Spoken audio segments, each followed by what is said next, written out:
Thank you for waiting. I finished checking your adventurer handbook. Here are your commission rewards. We have no other urgent commissions on the books at present. Thank you for all your hard work lately. Perhaps you two could consider taking a vacation. Amazing! Paimon never thought we'd end up having downtime in Nocturne. Things were pretty hectic when we first got here. Everywhere you looked, it was either the wild hunt causing chaos or the Fatui stirring up trouble. It felt like this whole region was one giant slime in a barrel, ready to go boom at any moment. The Traveler and Paimon strike again. That's right. Another win for Tibet's top duo. Ah, yes. Are you two aware that the Moon Prayer Night is soon to take place? Oh, yeah. Llama told us that was coming up soon. Wait, why do you mention it, though? Do people in Nasha Town celebrate it, too? Paimon thought it was just for moon goddess worshippers. You're partially right. Most people in Nasha Town just see the festival as an opportunity to do business. Wait, so... They do not concern themselves with the religious element. Wait. So if I pulled D-Look from Durin's banner because I lost my 50-50. So I think the next one is a guaranteed of that character. So if I want to pull for Venti, I will get Venti, right? Yeah, I think so. I think that's how it works. I don't know. The festival was first celebrated by the Frost Moon Scions. On this day, they would wear moon prayer blossoms and celebrate the birth of the moon goddess through song and dance. Oh, really? They would also prepare food and handicrafts and give them as gifts to others. Over time, it became Nocturne's most lively festival. Oh, sounds like fun. Great. Well, in the meantime, since Catherine doesn't have any commissions for us, let's focus on some personal business instead. When we first got here, you mentioned that this was where your spaceship landed? We didn't get to follow up on it at the time, because we got wrapped up in that whole rare situation, but now we can finally start investigating it properly. Well, there's a saying Paimon's heard around these parts, which goes, if you lift up a rock, you'll find something you weren't looking for. By that logic, you'll never find what you're looking for while you're searching, but the moment you stop looking, it'll jump right out at you. Could be worth a try though, right? Anyway, Paimon suggests we focus on other stuff we want to do for now, and just keep an ear out for spaceship-related intel as we go. I'm so mad. My green screen. I'm so mad. I lost my 50-50 to flippin' D-Luke! Whoa, Columbina!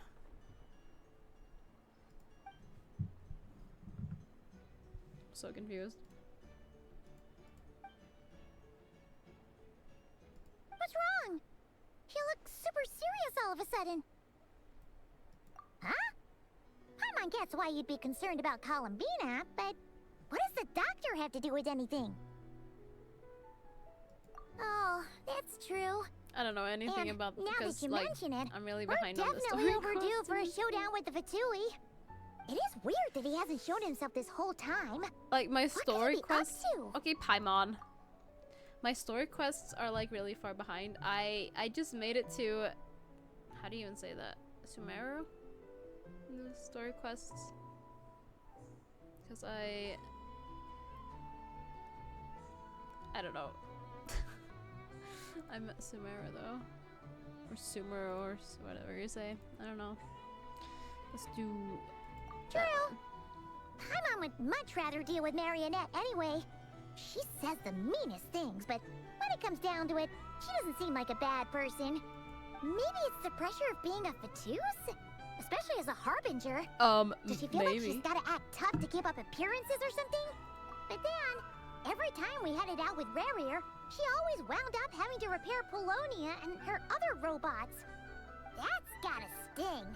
Losing face always hurts more for people who care a lot about their image. She's probably still furious about it. Oh, she's behind Paimon, isn't What? she? Relax, she's not even here.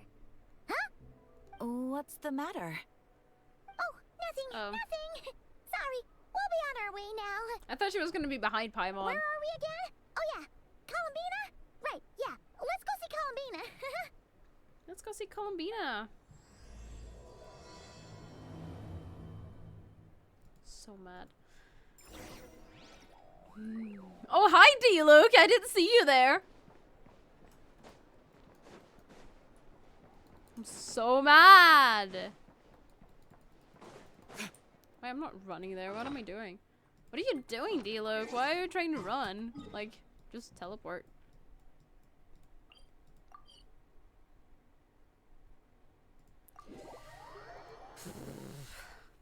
Boo. Hi, William. I'm so mad. I was pulling for Durin, like, Durin, the new dragon character, right? Ended up getting D-Luke. Like, what? But I like D-Luke, you know? But still, I'm so mad. I want a Durin. I lost my 50-50. I'll see how much I can do. I need some more Primas. Hey, she's sitting up. Is me sitting here a rare sight? Yes. No, we just thought you'd be resting. Oof. Perhaps Oh! I would have The been, traveler were it not for the traveler sudden talks arrival in of this some unexpected again. guests. Not that I consider it a disturbance. Oops. After all, you are the only ones who are free to enter. Would it not Really? be a little unfriendly of me to lie down while we speak? I didn't realize you put so much thought into little things like that. I like when the traveler talks. Whoa.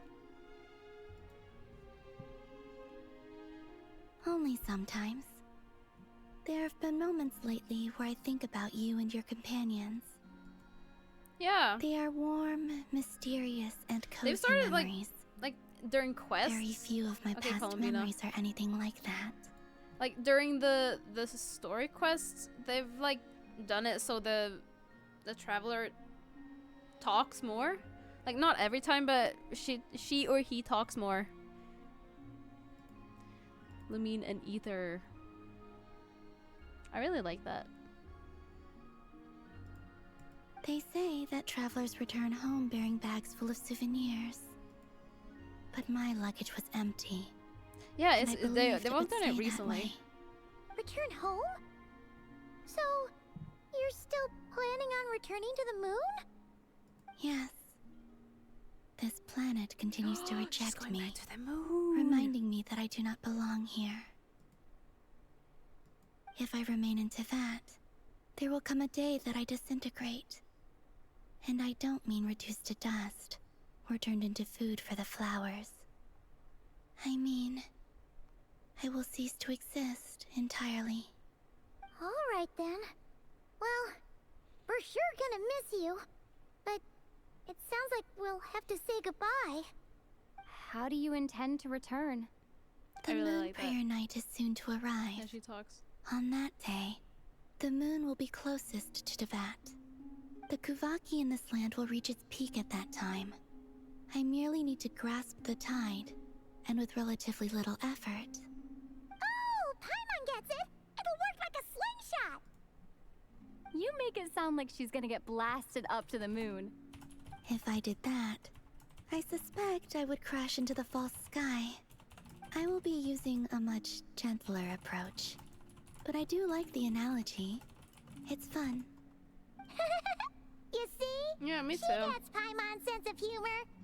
In the blink of an eye, the time has come to part ways.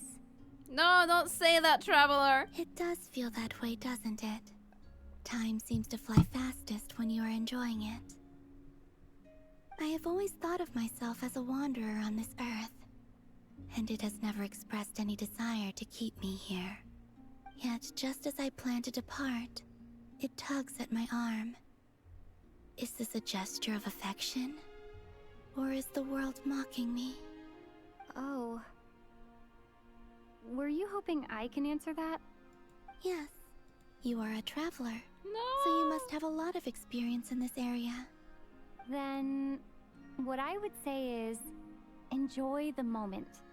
That's right! Don't overthink it! Happiness is happiness and joy is joy! The point is to enjoy it, not analyze it! I'm so mad. Actually, what no, I I'm would not even say that mad.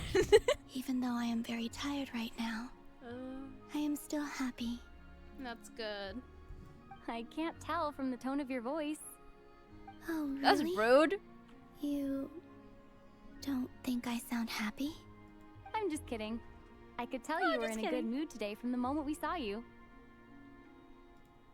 Ah, a joke. Albeit not a funny one. Anyway, I assume you're here about you-know-what. Give me your hand. I don't know what. Actually, it's not that. There's something else we wanted to discuss with you.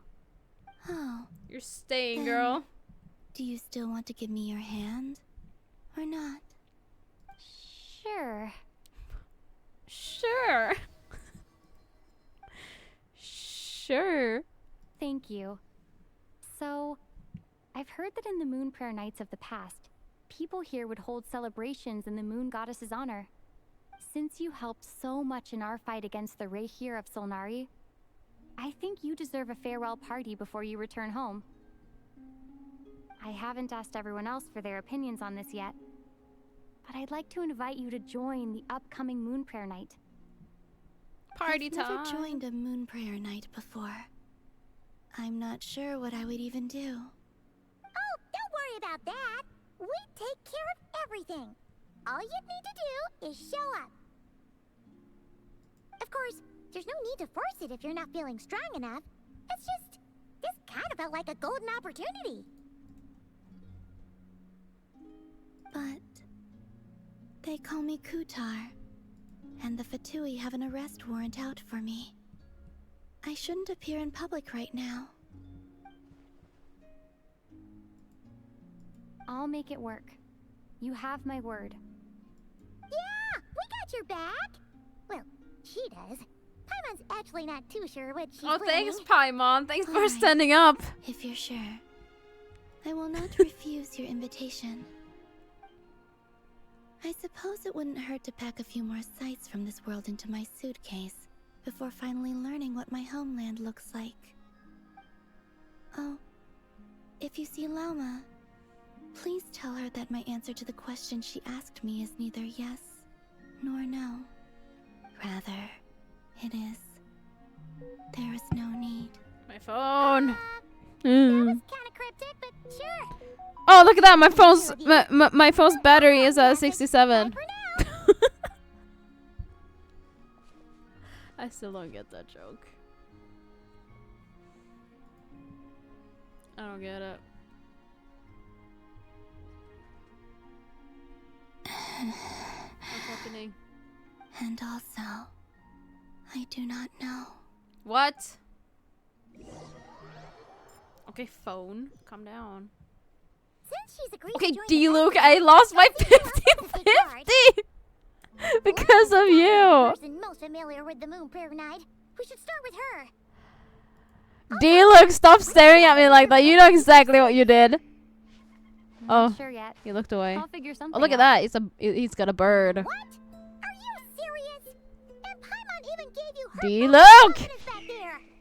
When did you become so sneaky? I want a durian, but I want a D-Luke too, so I'm not even mad.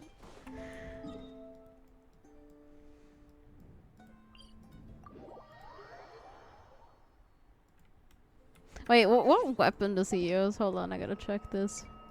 D-Luke.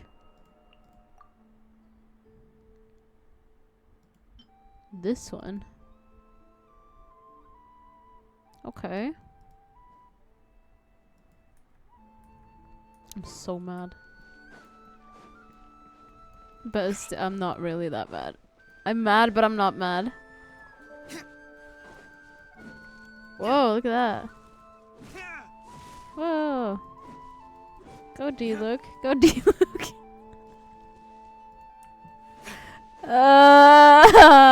Ooh! What's up, Varka? Hey, Llama, it's us. Hi, Varka. Huh? Varka? What are you doing here? Beats me. I had a bit too much to drink last night, and when I woke up, I was on Hisi Island. Okay. Mr. Varka is helping to oversee Nasha Town's preparations for Moon Prayer Night.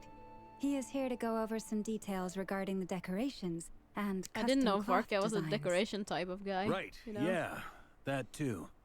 What do you mean, that too? Yes. Celebrating this That's festival is crazy. a long-held tradition here in Nodcry. On this day, the crescent moon at the top branches of the verdant crest turns into a full moon, and the moon prayer blossoms bloom with a special radiance. Our people take these to be blessed omens. It's an especially welcome event coming off the back of all that nasty business with Rare. Everyone got put through the ringer recently, and now they're looking to turn their fortunes around. The big shots in town all agree that a big, lively celebration is just what we need to rebuild people's faith in this place. No wonder Catherine said the people weren't so bothered about the I religious can't believe I element. lost my 50-50 to D-Luke. That's right. It's become more of a local custom by this point. The celebrations have little to do with I can't whether even the religious focus. stories behind this event are true or not. Even the Frost Moon Scions are eagerly awaiting the coming of Moon Prayer Night, despite now knowing that their past beliefs were founded on a falsehood. That's fair. It's a bit like the lantern ride in Liyue. Ah, It's a chance for people to enjoy themselves, not debate the existence of the Adepti. Oh, one other thing. We just went to see Columbina. We went ahead and invited her to take part in the festival this time. Hope it's okay. Wait, so... you mean she agreed to it? Huh. That's quite a surprise. Then I suppose that she intends to return to the moon on that day. Oh, yeah. It's kind of a complicated process, but basically, it's like a slingshot. I understand. In truth, I had a feeling that she might make such a decision. Well, if Kuthar has decided to participate in the festival, we I don't should think this is prepare gonna end well. accordingly. Yeah, exactly. She was saying how it could be risky for her to show her face in public. We were wondering if there was any way we could hide her. Unfortunately, the people who carved the statues did an excellent job of capturing her likeness. It will be very challenging to hide a goddess whose face everyone is so familiar with. Darn! We may have bitten off more than we can chew here. Nah, don't sweat the small stuff. We can handle that. Huh? Are you saying you have a plan? Not as such, no, but the most important thing with a festival is to keep the mood light and your spirits up. You can't go preparing for a festival with those long faces. You'll never convince anyone to enjoy themselves. The Mondstatter spirit is strong with this one. As it happens, I agree with Mr. Varka. Let's start by making our appreciation for Kuthar the beating heart of the festive atmosphere. And who knows? Once we get the ball rolling, perhaps everything will just fall into place. Hey! Did you catch that? Lama said the thing! Or close enough at least. I'm looking forward to the Moon Prayer Night already. We have a festival in Mondstadt called Windbloom, and you can always tell which couples are celebrating it for their first time by the smiles on their faces. Big, beaming smiles like their whole face is glowing. And I have a feeling we'll get to see that same smile on the Moon Goddess's face at this festival. Not quite the same, surely. Anyway, I'll take care of business in the city, but I'll have to leave the decor up to you and the Frost Moon Scions. I thought you were doing No the one else decorating. can capture that traditional aesthetic quite like you guys. But lastly, there's Varka the final definitely key seems like the element that brings decoration the type of festival guy. to life. Companionship. Like, look at him. He'd be putting up streamers and balloons. Before you leave, let me show you something that we've been preparing. Mr. Varka had asked to see it already, so you may as well Mr. tag Varka. along. Also, I have some further questions about Kuthar's decision. Okay, what are we doing? Okay, D-Luke.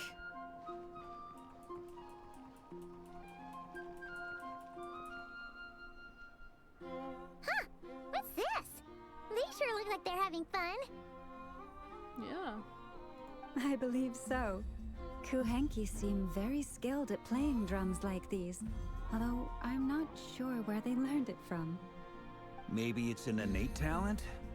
In their eyes, they're probably just playing with toys.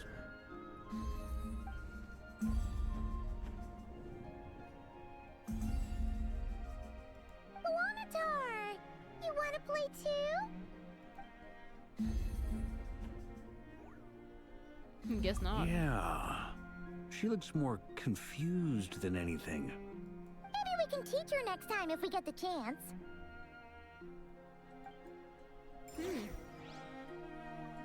Wait, what?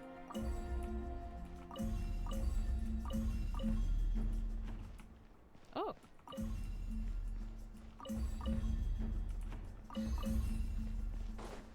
What are these floaty things? What floaty things? Moon veils. Oh, We these hang things. them from buildings in the city during the festival. When you Wait, look whoa. at the sky through them, it creates a lovely misty effect.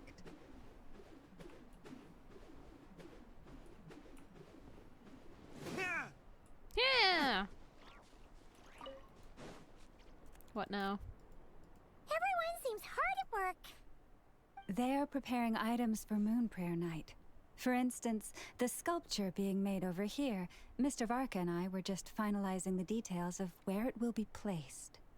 Ah, there she is. I didn't know the finished article would be so large. Not to worry, though. All the necessary arrangements have been made. Just let me know once it's ready, and I'll get some people to ship it over. You have my thanks. And over here, we are preparing a very traditional confection. Oh, look at all these colors! It looks great! Can Paimon try one? Of course. I have a feeling you'll like it a lot. You bet! Sweets and treats are Paimon's favorite! Paimon is emergency food. If you included those in the Feast of the Moon, I bet Paimon would have joined the Frost Moon Scions by now. There will also be verdant crests like this present in Nasha Town during the festival. The timing of Moon Prayer Night is not completely set in advance. We make a rough estimate, then observe the changes in the verdant crests and moon prayer blossoms to guide us. As such, the wait itself is a fun feature of this particular festival.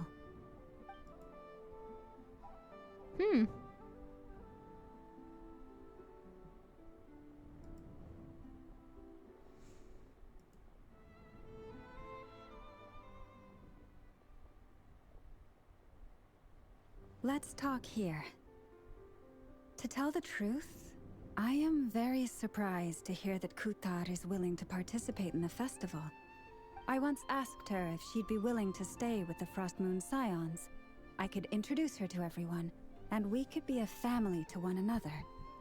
She did not answer, but she has not appeared here since.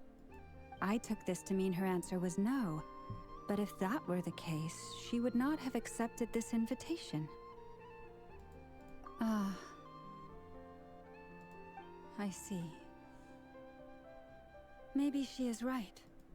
Maybe the Frost Moon Scions of today no longer need a moon goddess. But my wish was not for her to come here and be worshipped as a deity. I simply wanted to offer her a place to stay. I'm sure she believes that showing herself here might invite Fatui intervention, and as such, she does not wish to cause us trouble. But what really pains me about all this is that this is her birthplace. She ought to belong here, yet no one has been able to grant her shelter. I think I'm qualified to weigh in here. When someone's about to depart on a long trip, what they need is blessings, not burdens. We should wish her the best, not make the journey harder than it already is. Anyway, she's agreed to attend, hasn't she? All we need to do is simply respect her decision. I see your point. Yes, she will soon depart after all. Our job is to leave her with some happy memories. Besides, who's to say her journey to the moon is a one-way trip? It's not like she can't come back and visit if she wants, right? Paimon agrees wholeheartedly. festivals are all about having fun. So let's keep it simple. All right, I'm gonna head back to Nasha Town soon. Want to come with? I'm guessing you have some other folks to visit there. Sure thing. Let's go. Bye for now, Wilma. Thank you all. Goodbye. We're going.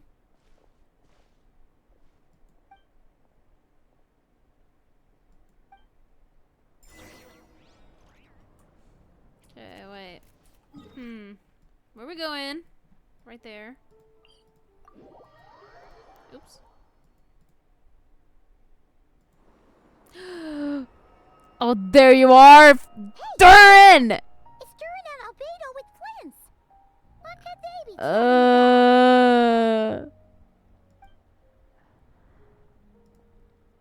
Your guess is as good as mine. Ah, Grand Master. And the Durin! Paimon.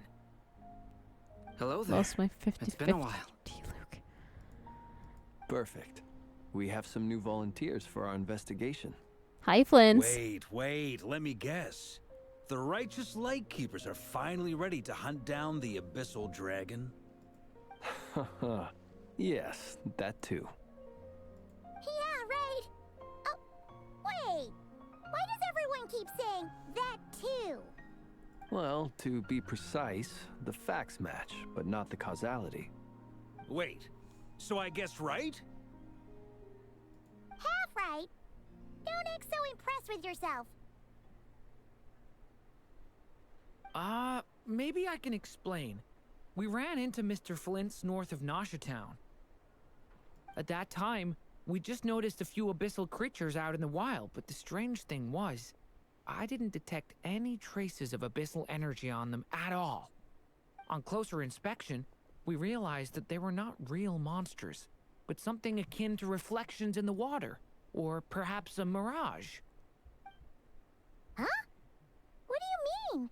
Like, you could see them but not touch them? Exactly. It was very peculiar. They roared and tried to attack us, but we could not make any physical contact with them. I think I've heard of things like that happening in Nocturne before, but I don't know much about it. Yes, it's a known phenomenon.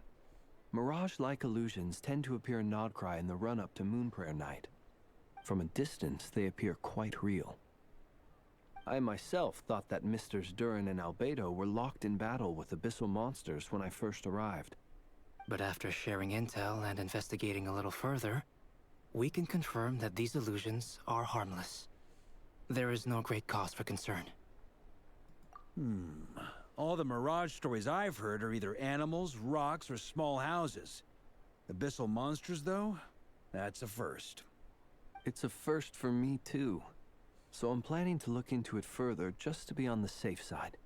I intend to inspect a few more locations. What about you two? Any plans? Alice contacted me a few days ago. She'd like me and Durin to assist her with an experiment. But we lost contact shortly after receiving the message. I'm sure that comes as no surprise to anyone familiar with her. We don't know when the wind will blow. Yet when the wind blows, we will know. Yeah, that tracks. Okay. Well, I suggest we investigate this Mirage business in the meantime.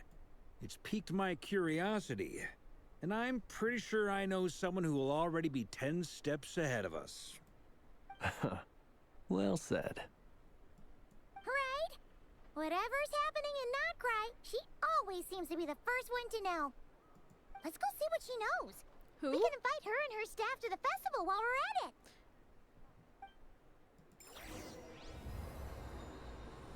Hi, D. Luke. Wait, who? I'm so confused. Who?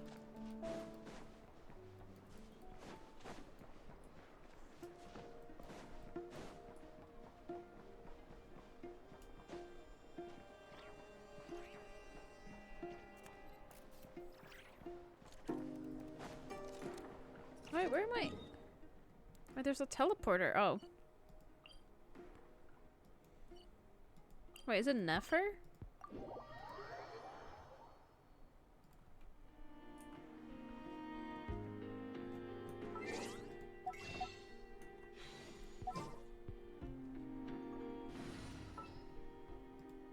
do that.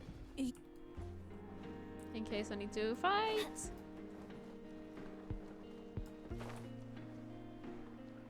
Yeah, not fair.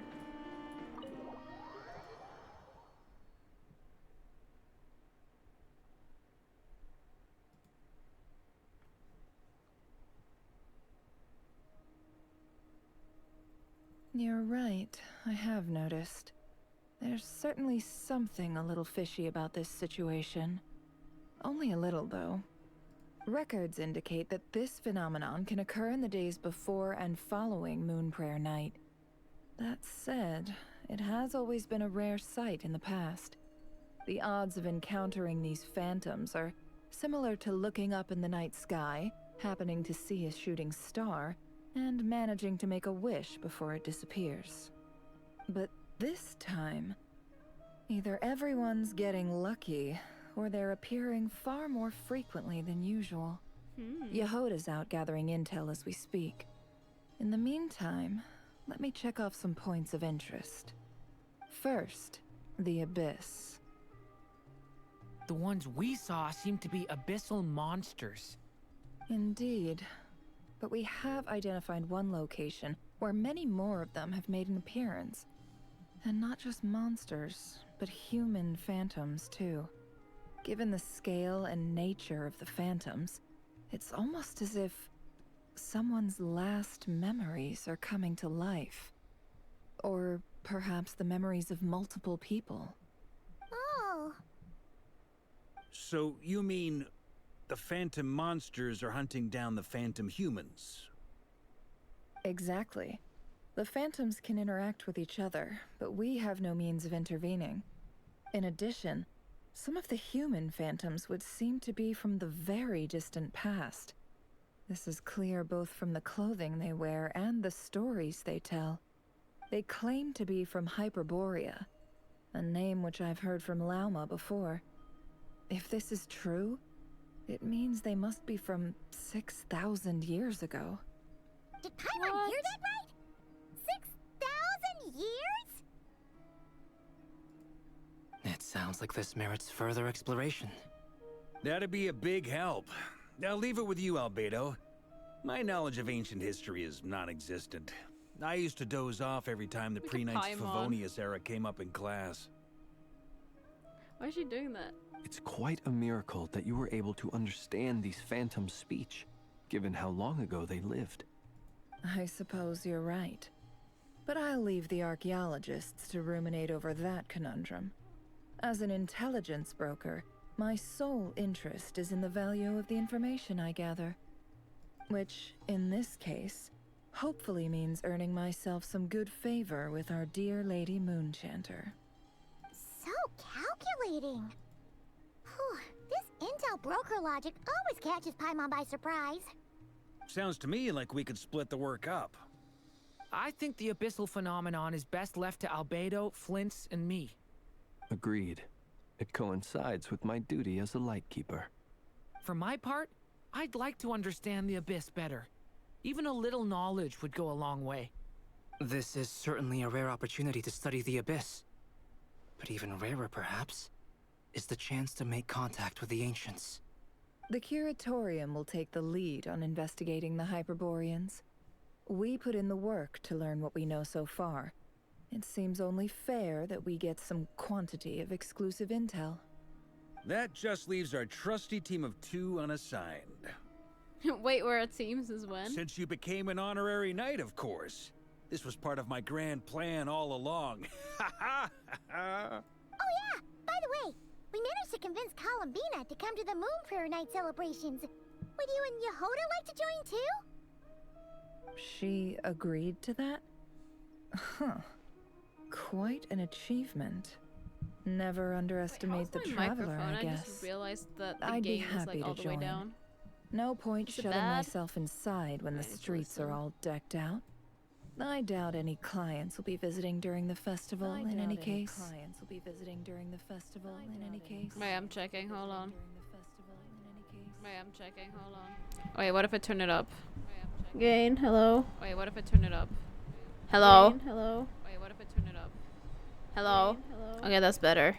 Okay, that's a lot better. There we go. And Yehoda loves a party, so I'm sure she'll jump at the opportunity. No. No. No. No. No. No. No. No. No. No. Way to contradict me in front of... Wait. No, that's not what I have bad news, boss. So many people. All right, everyone inside, quick. Whoa! She just went flash like But hear me out. I saw one of those phantoms at Star Sand Shoal, and it was some sort of flying ship. Like a spaceship? That's gotta be the one you came to Tibet in. You said you saw the same thing through the moon marrow, right? Huh? You already know about it? Ugh, I thought I was gonna blow people's minds. Turns out I'm the last to find out. Wait. Back up. You came here in a spaceship? Now my mind is blown! What's it like on the inside? Was it like flying through space? I want to know everything! Yep, exactly. Huge discovery. You're the best, second best intel broker in the world. After your boss, of course. Wow. Really? Well, I don't know if I'm all that, but... I guess that decides where we're heading next.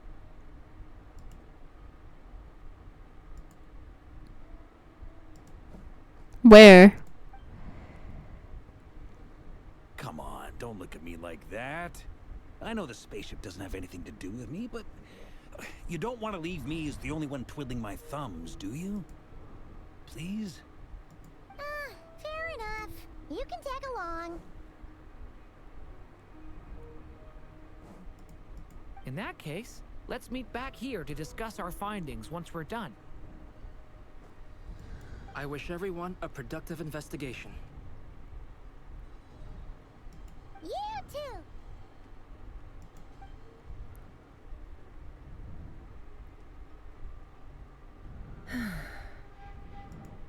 What's up, boss? Aren't we gonna head out? Tell me, Yehoda, when did the curatorium start giving out intel for free? Oh, sorry, boss. No! Yehoda. You will need 5 calendar days for your quest? Okay. Yeah, I need to finish this one first. We're doing the main... Whoa! Whoa!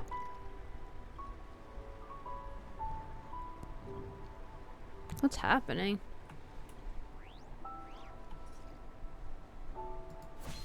Okay.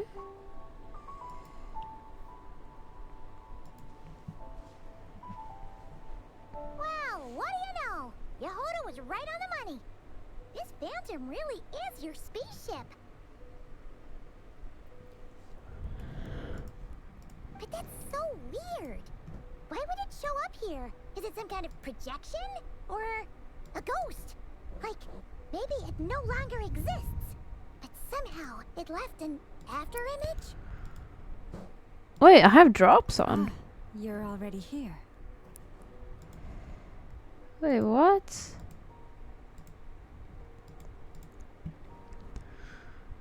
I can claim... Wait, what?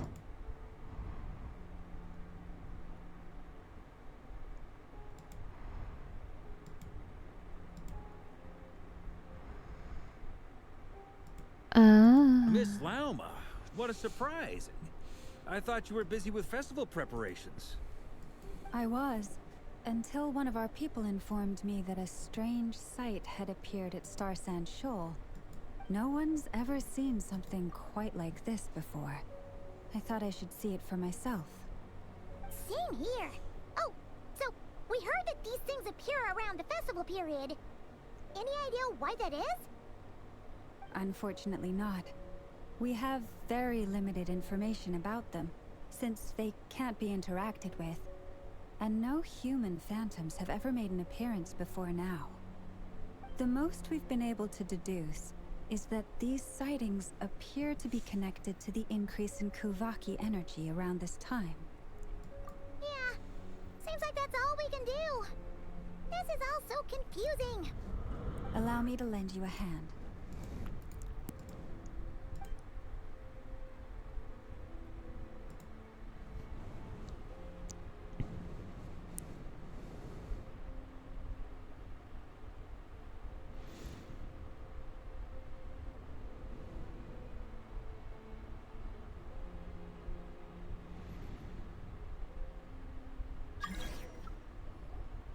Everyone, our friend here should be able to provide us with some information.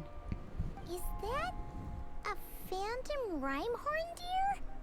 I've heard about how the Frost Moon Scions live in harmony with the animals and can even communicate with them. That's coming in handy now, for sure. Okay. Yes, I understand. Then how about this?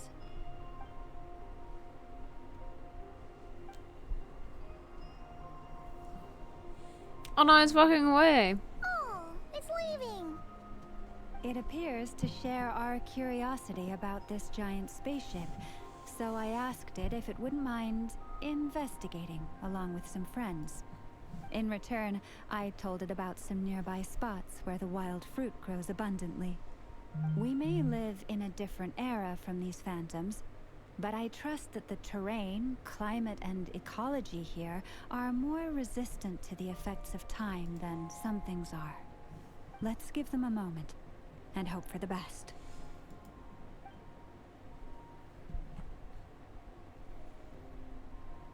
All back together? Must have been a lot of fruit. Whoa. Indeed. Now let me ask them some questions.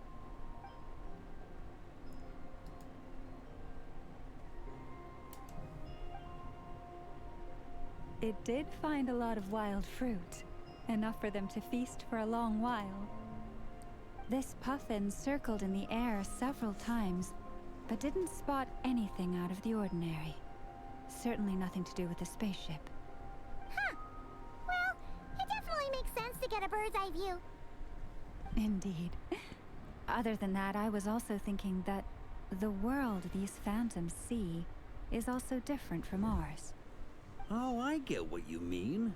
The wild fruit exists in both times and spaces, but there might also be things that only exist in that space-time, which we can't see.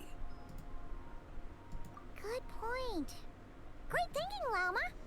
Blunthorn rhinos can use Kuvaki to shift. Rhino? Is that a great rocks. rhino? But this one says it couldn't get that ship to budge by even an inch. The sniffer mole tried too, but despite being a skilled digger, it could not get through. They say that the spaceship looks robust and undamaged. It seems completely impervious to any and all attacks. Whatever lies within is well defended from harm. So, just like us humans, there was nothing they could do about this spaceship either. Yes. Still, they deserve our thanks. We are grateful for all your efforts, dear friends. Now go, and enjoy your feast.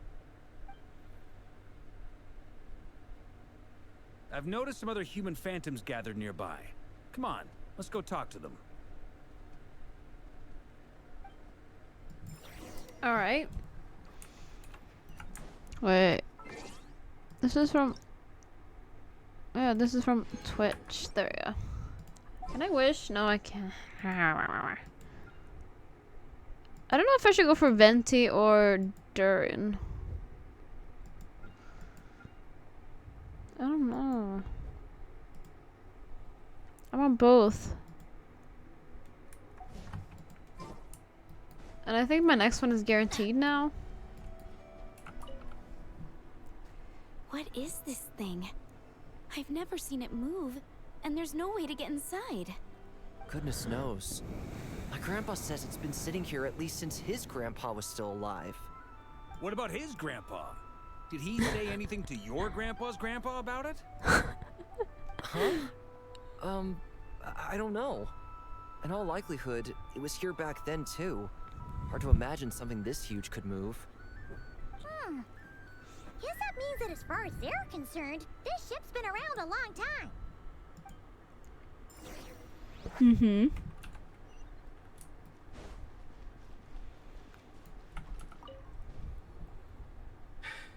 Come on, brothers.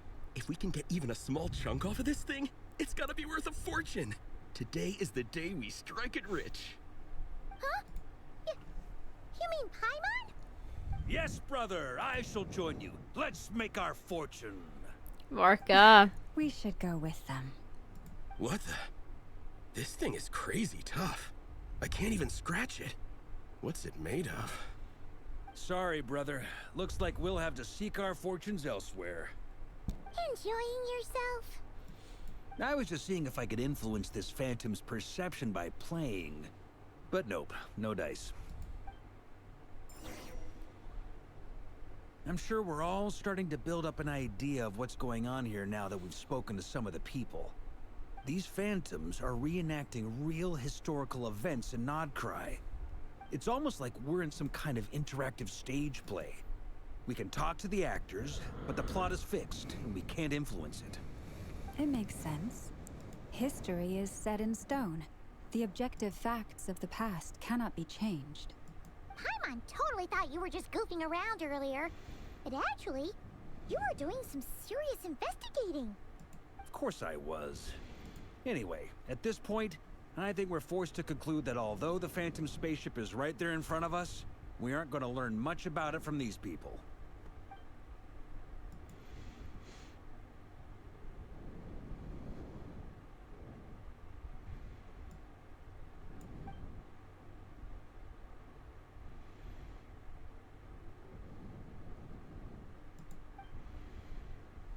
Ooh, wait.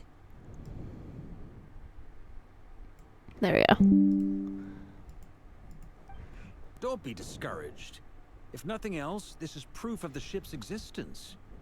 And think about it. So many people tried to hack their way inside, but no one could get the door open. It's made of very tough material. To me, that says that we'll either find the ship itself or the story behind it. It's just a matter of time. Thanks, Varka. Every now and then, when Varka gets serious, he actually does seem like Grandmaster material for once. I wonder how the others are doing. Let's head back for now. Sounds good. Also, drinks are on me if Team Knights of Favonius is the first to finish. Wait, we have a team name now? Am I in Team Knights of Favonius as well? You're very welcome to join. We've even got a cathedral ready for you. Isn't that technically blasphemy? You wouldn't dare make a joke like that if Barbados was in earshot. Nah, I'm sure Barbados doesn't mind a little harmless blasphemy once in a while. Oh no, Barbados.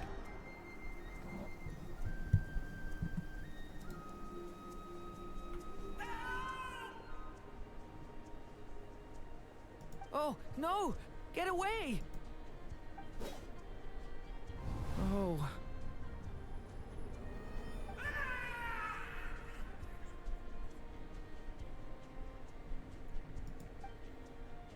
Oh.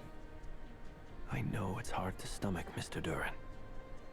But as I'm sure you've noticed, there is nothing we can do to intervene in that which unfolds before us.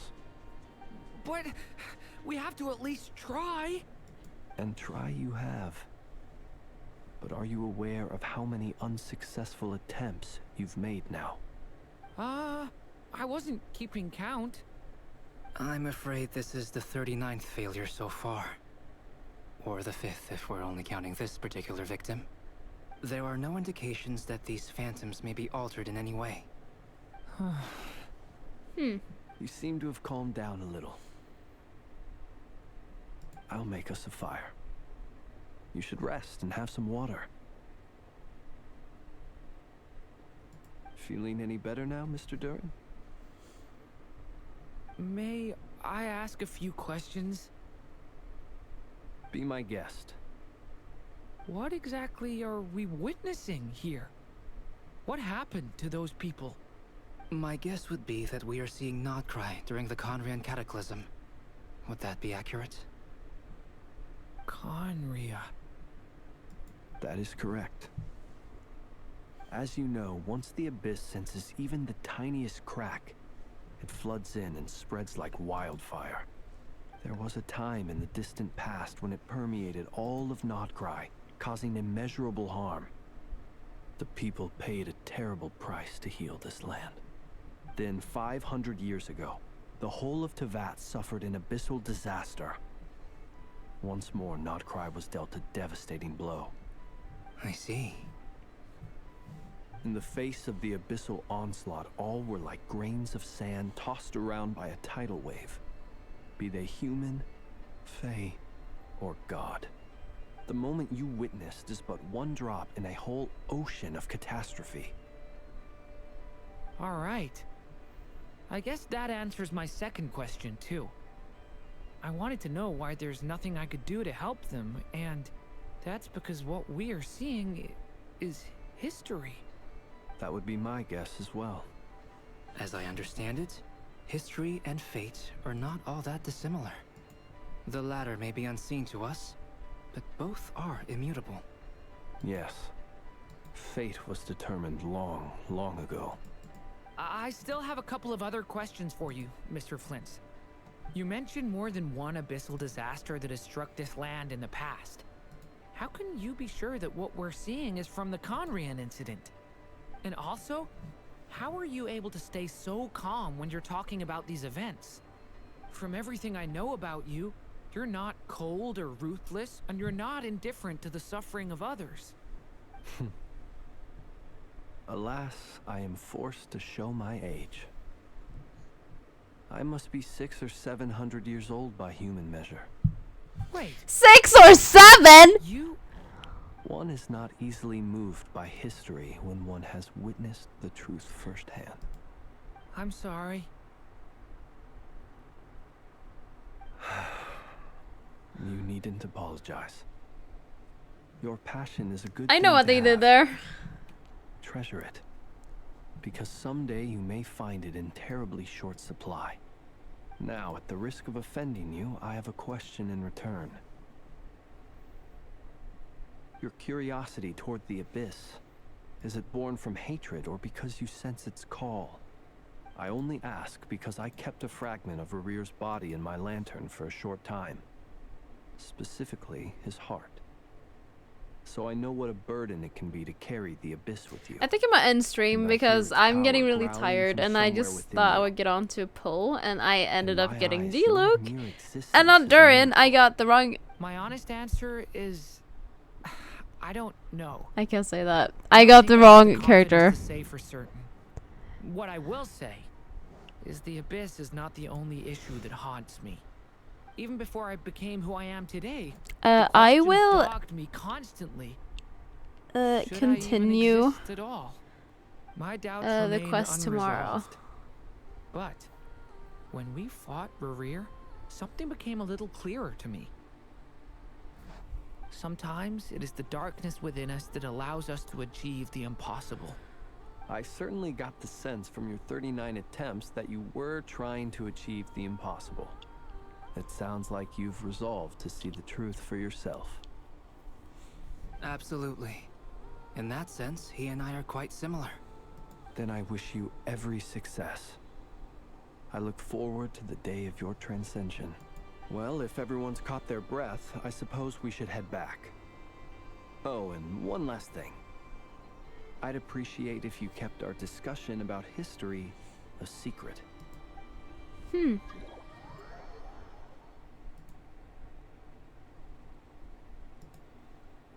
Incredibly, our separate investigations led us all to the same conclusion. Hooray for consensus! Yeah, but we barely learned anything, though. I totally thought this would be the mother lode. Talking with the ancients? I mean, come on! But nope.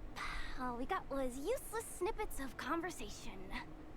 And all this stuff about moons and hyperopia. What a load of baloney. Seems like people back then had a few screws loose. I understand your frustration. We found the same issue. Each phantom only showed a very brief moment in time. There isn't much value to be found in these miscellaneous fragments of a civilization's history, no matter how glorious it may have been. If there's a silver lining, it's that these phantoms are harmless to the present reality. They shouldn't get in the way of the festivities. Paimon agrees. And not just because it's the first thing she understood in this whole conversation. You look disappointed, Nefer. Is something the matter? What do you think? We all worked our tails off, but the only one to gain anything from it was you, Lady Moonjanter. Well, please do share the Hyperborean records with me. I will gladly inscribe them in our people's documents. Oh, duh! Yeah! That was it! Hyperborea! Hyperborea. I'm serious. Only an expert in the Frostmoon Scions and their history can turn these records into valuable research material. The alternative is to let them gather dust on the Curatorium's storage shelves until the pages turn yellow. Nefer, you're wise enough to know that cooperating and sharing the profits is the best course of action here. Well, that goes without saying. Sure, let's do that. Huh? But didn't you say we aren't supposed to give out intel for free? Sorry. Shutting up. Now is not a good time to push Nefer's buttons. Anyway, back to Moon Prayer Night. I'm thinking that we should prepare something a little special, aside from the usual decorations and so on. You mean a parting gift? Can't go wrong with food. Although, does food go bad on the moon? Perhaps a lantern would be a better choice. It might be dark up there. It could prove difficult to light a lantern on the moon. Magical stones might serve that purpose better. What about a clockwork mecha model from Fontaine? I've got a whole bunch at home. I use them for fighting practice in my free time. None of these sound like things she would be even remotely interested in. But we don't interact with her enough to know what she likes. Yeah. It would really save us the guesswork if someone could find out what she's into. Wait, what the? Traveler? They're all looking at you. Great! Haha, problem solved. Now, I need to stop by Dory's. Gonna need her help sourcing a bunch of stuff for the festival. Then let's leave it there for now. We all have our own business to attend to. Traveler, if you find out what Kutar likes, let us know right away.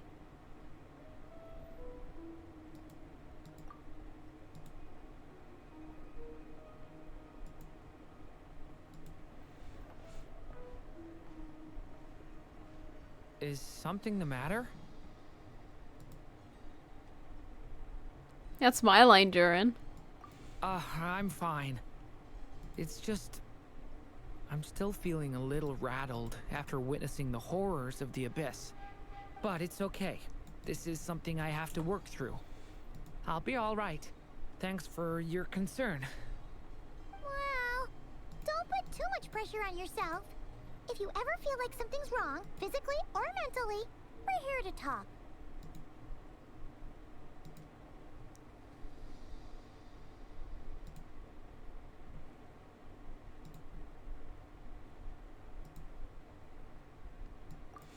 Come on. Stop treating me like a kid. Okay. I want to see what they're saying. Which is why we need a lantern guaranteed to work on the moon. What? Yes, What? I have a few ideas, but the lantern itself is the easy The war? part. Question The mark? real issue is how little we know about the lunar environment. Wait, you two are serious about this? Let's just say I'm intrigued by the shining magical stones that Mr. Albedo has mentioned. Okay. What is Yehoda saying? Could you do me a solid and try to smooth things over with Boss Neff? Oh. Okay. No. Okay, let's talk to Lauma and Varka. Miss Lauma, would you accompany me into town? I think it'd be best if you saw the Frost Moon Scion's decorations for yourself. What? Very well. Let's go. Let's go. Go meet Columbina. We're gonna do that tomorrow. Alright, here's the thing. I don't have a green screen. Alright, here's the thing. I don't have a green screen. Why am I hearing double? Hello? Okay, there we go. I don't have my green screen up. Because I'm too lazy to put it up. But we're gonna be doing the Nod Cry quest. I started on the quest in the last stream, but then I didn't stream for like 3 days. So we're gonna continue. I barely did anything on that quest, so we're just gonna continue the quest. So who's that? Har har har har. Hi Raptor. What are you doing? I don't have a green screen. Do you see my messy room?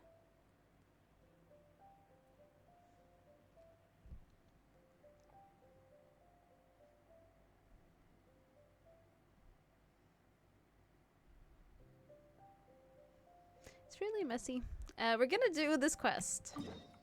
Wait, is it even that quest? Or that's crazy. I really want to see the FNAF movie. Oh yeah, it is that one. Okay, we're gonna we're gonna do this. We're gonna do this. How do I turn the... Wait, hold on. Oh no. I did it wrong.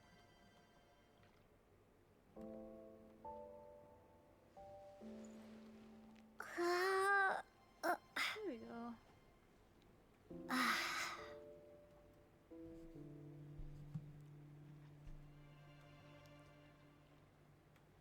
Oh wait. Okay, wait. The taxi guy. Wait, really? Isn't he like a YouTuber or something? Oh wait, what did I do? Okay, there we go.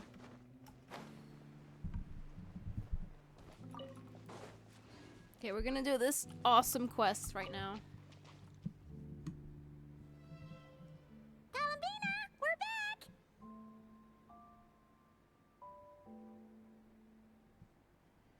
Auto. Huh? She's not here. I can't sense our presence at all. Weren't there a few Kuhenki here last time too? Where did they all go?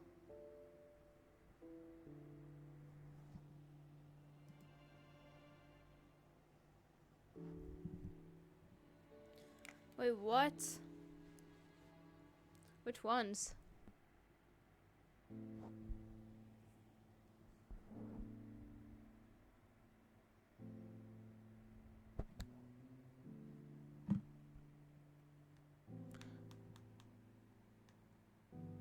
What color do I put the...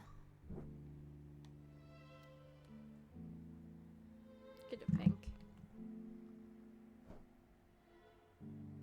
No! Walkies? Walkies. For Kuhenki? You're not pets, you know. Oh, well. Red. Looks like we just came at a bad time. Let's try again tomorrow. You're still a few But it doesn't days fit until the Moonfire vibe Night, with so the quest. we're in no rush. Besides, she needs time to rest anyway. She's gone! Columbina! Columbina, are you back yet? Hydrate, okay. Oh, I got my straw like usual. looks like she still isn't here. Hydrate and posture. Okay, fine. Let's do this. I'm stretching my back. There we go. My posture is horrible.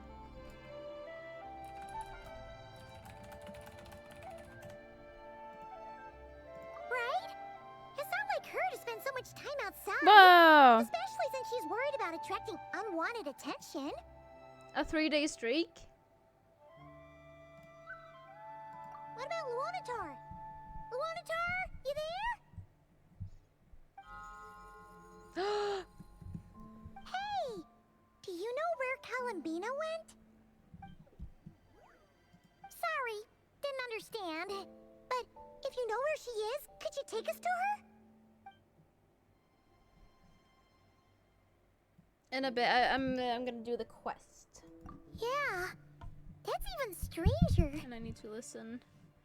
Paimon, look, the flowers. What about them? Oh, that's not good news. They change color when Columbina gets weaker, right? And they look super pale right now. Good idea. She might know what's happening.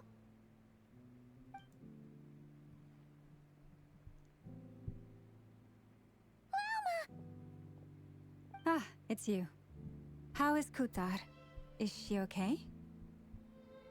No, she hasn't. I came here to check on her after I noticed the flowers had changed color.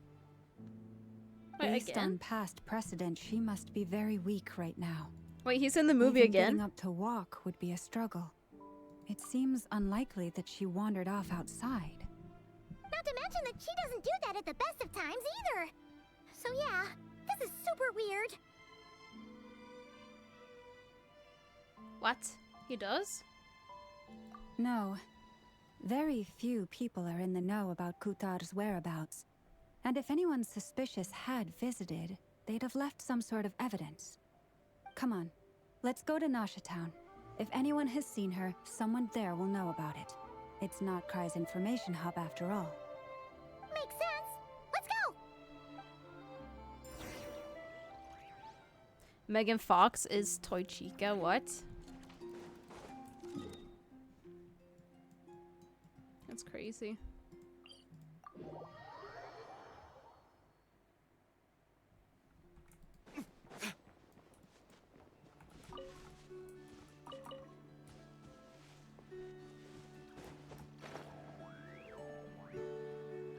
It's cringe.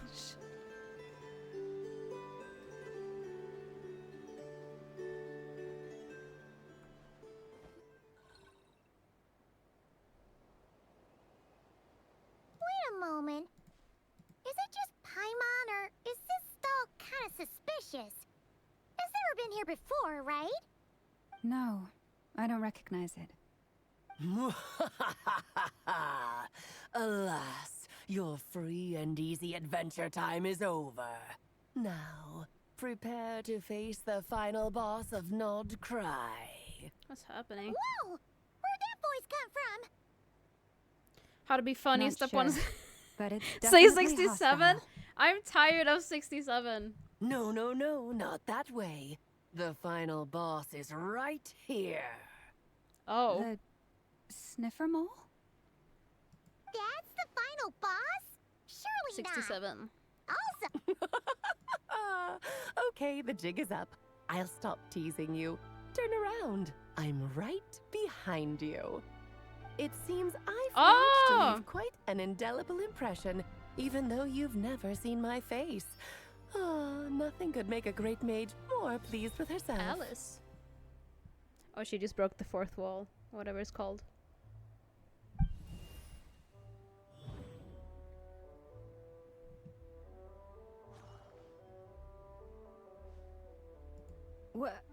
What is going on? I've heard that all the big shots in Teyvat have long, wordy titles that stun people speechless when they make their entrance. Unfortunately, none of them are affiliated with the Hexenzirkel, and we ourselves keep a very low profile. The notorious name-dropping doesn't quite work for us. Still, I, for one, think I'm really quite amazing. So that didn't stop me from coming up with a title anyway. Alice! It's really you this time? Not a lantern or a dodo but flesh? Oh, that's right. Imagine betting Raptor what couldn't do you happen. think? LOL. How does it feel Do you wanna to bet? finally meet me? You look like...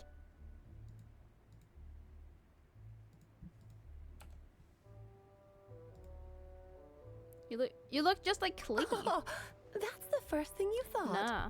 A little surprising, but that actually makes me very happy. Because that means that when Klee grows up, she'll be just as stunningly beautiful as her mother. So she's a friend of yours? Kind of. This is actually the first time we've seen her in person. I see. Madam Mage, that was, quite a powerful entrance. I certainly won't be forgetting it anytime soon. It's okay, Lauma, don't force it. Paimon will do the honors. This is Alice from the Hexen Circle. She's a friend of ours. And of Arcus, too. That's right. She's a good person, just kinda... unpredictable. Well, what is the human heart if not unpredictable? If we could not do as we please, how would we All I differ want for from Christmas machines? is you. I am Lauma, Moon Chanter of the Frost Moon Scions. It is a pleasure to meet you. Oh, I know. Before you got here, I spent a good, 15 minutes getting up to speed on Nodcry's present situation. In other words, I've read the whole in the last episode part, so we can skip the pleasantries. Fair enough. Well, Miss Alice, I can already tell that you have quite a unique personality. He'll get used to it. Paimon sure is. So anyway, what are you doing in Nodcry, Alice? Oh, I thought I told you already. This time, I'm the final boss. And what a formidable foe I shall be. Powerful, confident, decisive, and good luck finding my weak spot. You will never succeed.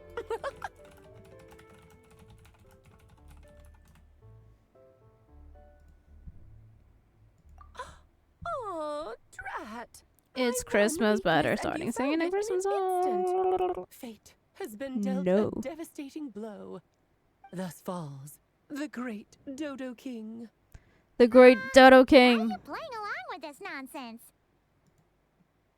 For funsies, of course. What's wrong, Paimon? Are you disappointed in me? Am I a gigantic letdown? No, it's just... you seem like a busy lady. And this is the one time you've shown up in person. Paimon figured it would be for something more high stakes than just goofing around. You're quite right. I'm here in Nocturne because something big happened. Something big enough it caught the attention of the Hexen Circle. It concerns the 3 moons, Tevat's borders, and of course, the moon goddess you are currently searching for. Kind of. Why don't we discuss this over a pot of tea? Okay, go call Willard. My main reason for coming on this trip to Tevat was, of course, to have some fun. But I do technically have a job to do as well. Namely, maintaining the stability of Tevat's borders. I'll skip over the complicated parts, but to sum it up, abyssal energies are all that lie beyond Tevat's border. We'd find ourselves in a real pickle if they ever made it through. And the phantoms you've been seeing are a sign that the border has been disturbed. Ah, no wonder they tend to show up around Moon Prayer Night. Is it because the real moon is now so close to us that its power can cross the border? In part, but only a negligible amount passes through. Just enough to influence the verdant crests and so on. Hydrate, And okay. as you've noticed, there has been an unprecedented number of phantoms appearing this year. The influence of the moon beyond the border cannot explain this. No, there is another far greater factor at play. The trilunar syzygy. A trilunar syzygy. Eons ago, before the heavenly principles came to Tevat, it was the then 3 moon goddesses who controlled the laws of this world. Oh, that's exactly it! The 3 goddesses split these powers amongst themselves, promising never to consolidate them into one singular body. This was meant to keep the world stable. But, fast forwarding to the present, the eternal moon's marrow is with you, while the iridescent moon's marrow, which should never have appeared in this world, has been retrieved. Add that to the presence of a moon goddess in the flesh and... the power of all three moons is gathered here in Nocturne. There hasn't been an event like this since the War of Funerary Flame. And it's having a noticeable effect on Tevat's borders.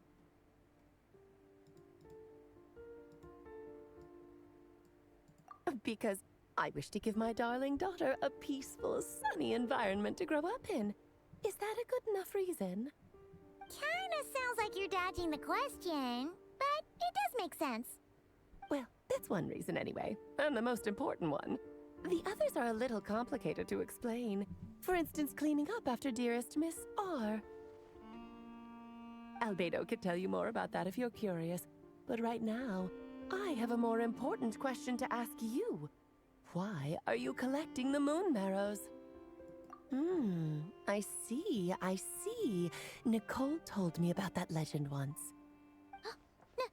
Nicole? You mean Mage Anne? Oh, so you remember.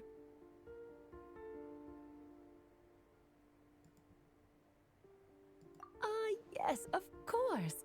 That was a story about fate, her area of expertise. But back to the story of our dear moon goddess. I'm afraid her intended method of returning to the moon is unlikely to work anymore. What does that mean? She may Yeah, what be does it missing, mean? but she hasn't gone anywhere. She has disappeared.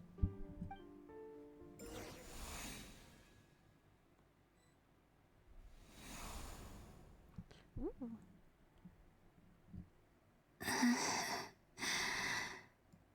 My body is so heavy. Wait, no. It's my mind that's heavy. My arms and legs are as light as a feather.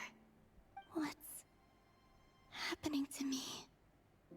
I feel drowsy, like I've been asleep for too long. Is it daytime or nighttime? Is the moon out? I think I'll go for a walk. Oh no.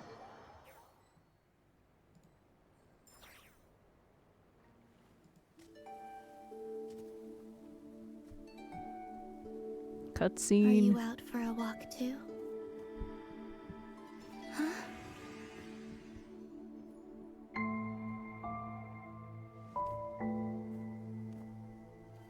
What's happening?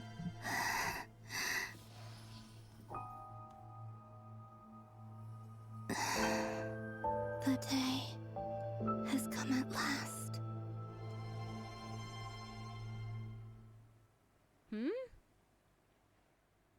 What?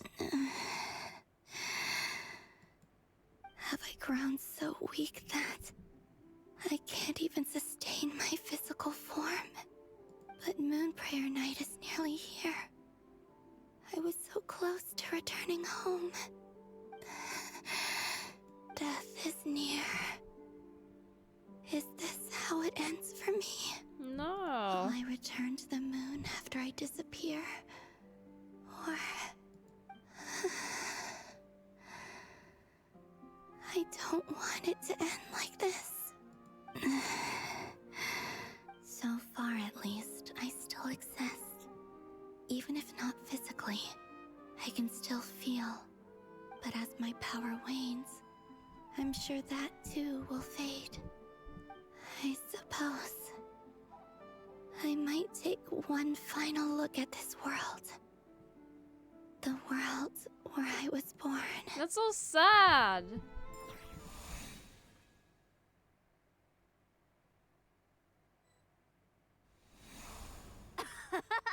Come on! Wait for me! The Frost Moon Enclave. How much it has changed since I was born. These decorations, they're so heavy. You're not even carrying anything. What do you mean Times heavy? like this when you kind of wish men could be priestesses and acolytes! How fascinating. I've never had the chance to be privy to people's private lives in this way. In the past, people would get so solemn and serious the moment I showed my face. Like they were frozen stiff. Karina, Lametti, it's time to eat. Coming! I want to watch them a little longer. Wait, whoa!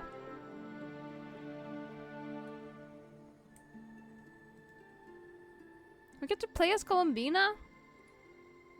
Whoa.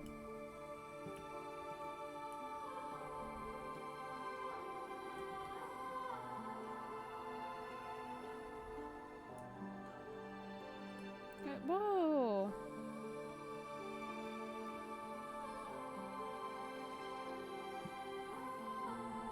So just fill these balloons with air, right? Yep. Try a couple now to test things out. The rest can wait till Moon Prayer night. Think fast. Rita! Teasing an acolyte of the Frost Moon Scions? Surely that's a punishable offense. Take this!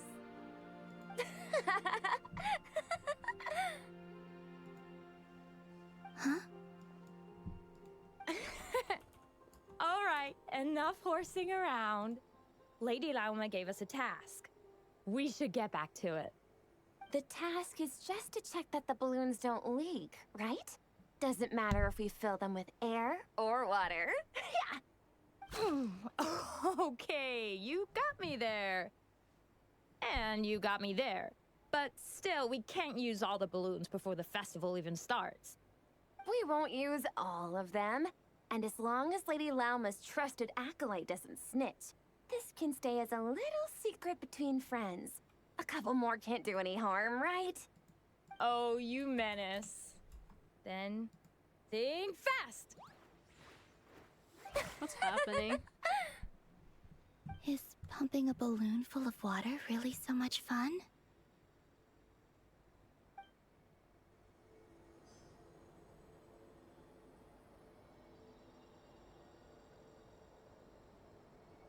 Okay.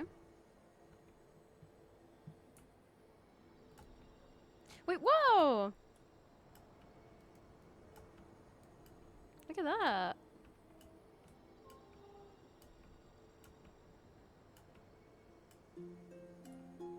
That's so pretty.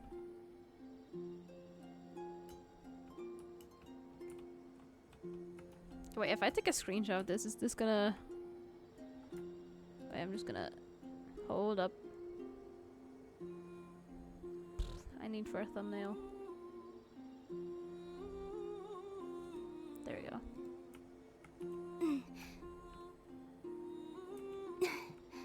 Right. I think that's fine. What? What do you mean? They make those noises when they jump and stuff. Hi. I'm doing quests.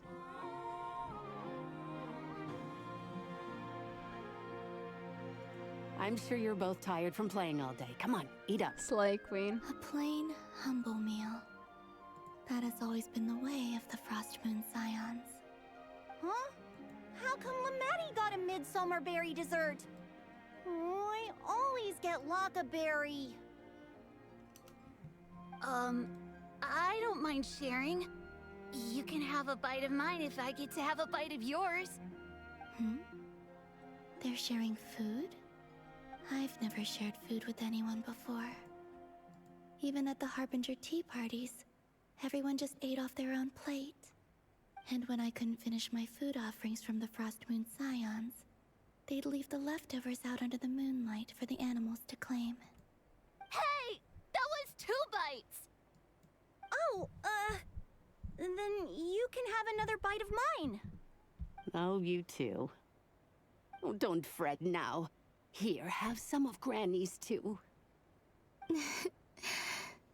So this is what it means to be family. Stop!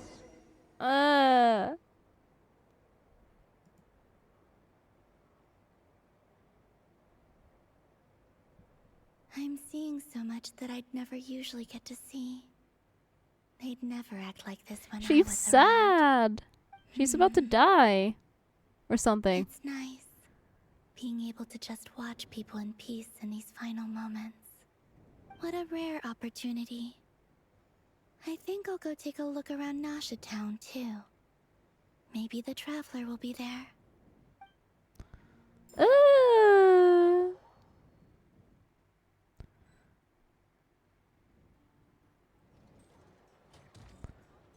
There I After the am. War of Funerary Flame, the moon goddesses were no longer recognized by Tevat. They You're gonna lost say the something. whole foundation for their existence. That's why the moon goddess's strength is fading. She cannot withstand the world's rejection of her. I'm waiting.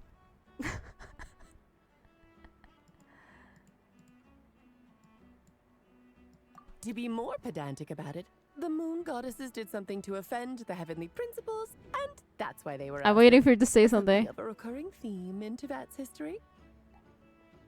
Theoretically, speaking so candidly should put me in their crosshairs too, but they can't tell me what to do. I'll say whatever I want.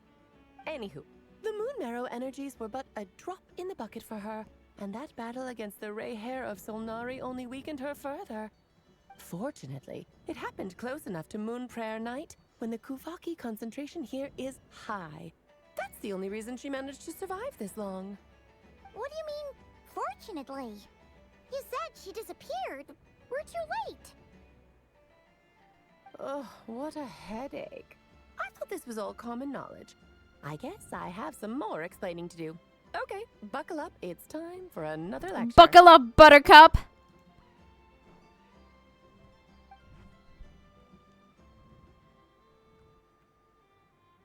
Now, I said earlier that the moon goddesses lost the foundation for their existence.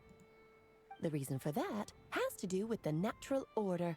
Basically, the rationale for their existence in Tevat was lost. The same logic applies to the present moon goddess too. Consider her existence so far. Her comrades in the Fatui called her Damselette. And she was worshipped as Kutar by the Frost Moon Scions. But these Hydrate connections again. have I not need to put like a severed, timer whether on by that her thing. hand or yours. So Like one the Hydra every rationale 20 that minutes or once something, I don't know. sustained her existence is now gone. Wait, we did that to her? Oh, well, strictly speaking, yes. But let's not start pointing fingers, shall we? I'll only end up as the big bad villain, and that's not the kind of final boss I want to be. Of course I do. I'm only the greatest mage in the whole entire world. Now, if you wish to find your moon goddess, there are two problems we need to solve. Firstly, we'll need to strengthen the connection between her and Tevat, at least enough to sustain her until Moon Prayer Night. Strengthen her connection. But does that mean I'll have to rally all the Frost Moon faithful behind this? I'm afraid a bygone faith and a former home won't be of any help to her now. Do you know her name? Her name? Her name? Yes. Names are very important things. A name is a fundamental concept that anchors one's entire existence. Then your first job is to find it. As a moon goddess, I'm sure she must have a name she identifies with. Neither Columbina nor Kutar is her true name, and she's never really accepted either of them. So, finding out her real name is enough to sustain her existence? Yes, I know it sounds like a small step, but every journey begins that way. So for now, that's all we need to focus on. The second problem is with her plan to use the moon marrows to return to the moon. Unfortunately, piercing through the false sky will take an enormous amount of power. Given her current condition, she won't be able to provide anywhere near enough power, even if she recovers her physical form. But no need to fret. How does she know that, Nicole's the though? expert in this field, and I'm sure she'll figure something out. Wait, Mage N is going to help us out too? That means we've got 2 Hexacircle mages on the case. This is turning into a pretty big deal. Actually, this is more of a side quest for me. Haha, side quest. Like you get it. said, I'm a busy lady, so I can't stay for too long. I'll have to return to Tevat's border soon. That's the upside you get for looking out for my little Klee. Hopefully that will incentivize you to carry on keeping her company in the future. Anyway, jokes aside, you'd better get moving. It will take quite a miracle for the Moon Goddess's consciousness to hold out till Moon Prayer Night. Oh, I suppose I might as well tell you where Nicole is before I leave. Off you go now. Yeah, you should do that. Time to meet your new friend. Oh, yes. And a little suggestion. Don't forget to mind your heads. What? I wonder how Durin's doing. I should really go see him before I head back. You really are super busy. I'm she's a most busy certainly woman. am. There's so many children I have to keep tabs on just in Mondstadt. Durin, Albedo, Venti, Varka. Varka. Varka's an old man. Klee didn't make the list, huh? Of course not. Klee is my pride and joy. I have no qualms about her, because she's the best child in the whole wide world. Yeah, she's great. Yep. Klee's a little angel. I'm glad you agree. Well, all the best. See you when I see you. Bye.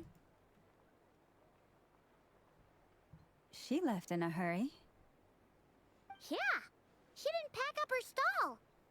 Should we handle it for her? I must say, I'm now very curious about her daughter.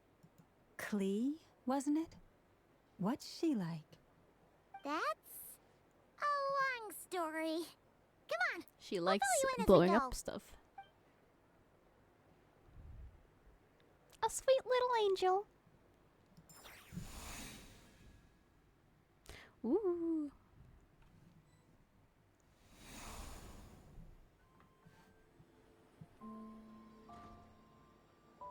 What a lively place.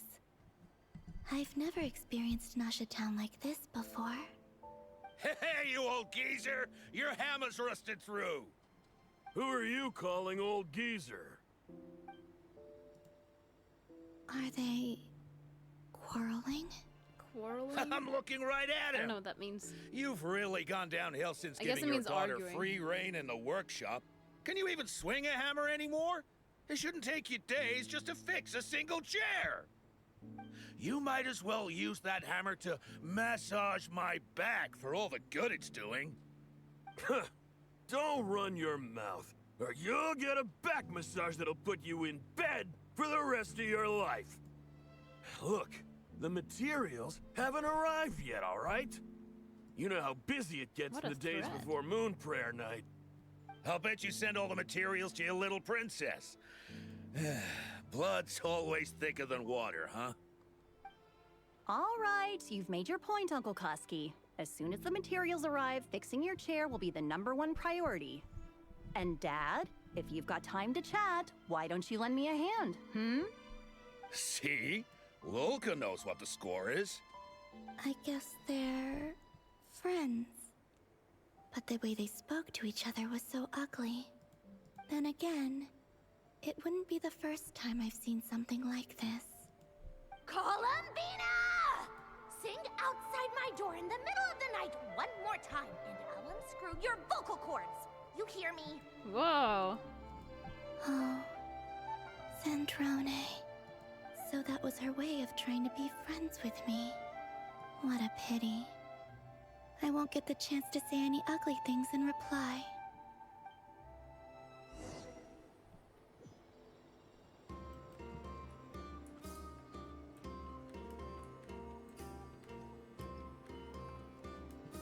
Look at that.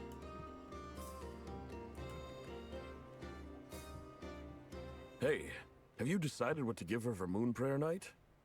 I sure have. She's gonna get the surprise of her life when she's least expecting it. Then I'll whip out the ring and pop the question.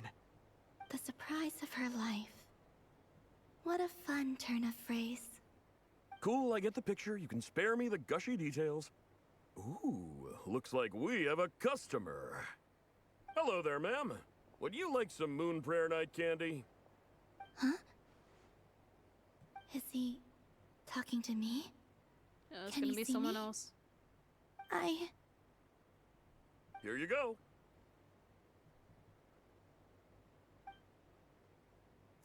Oh. I knew it. Come back anytime. Right. No. Where were we? I don't know why, but I still held out hope.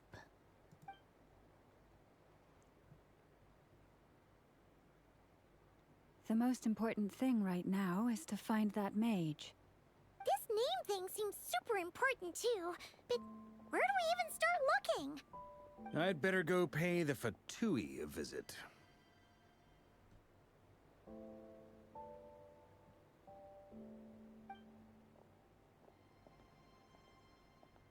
No.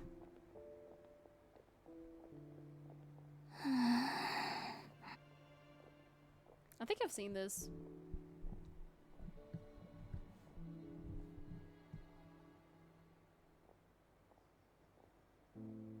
Columbina? Mm-hmm.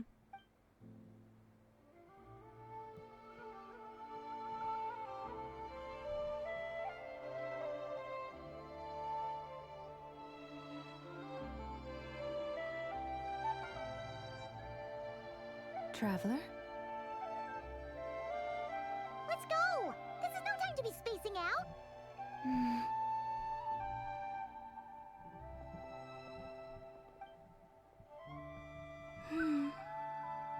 We felt her presence. Oh, she's following us.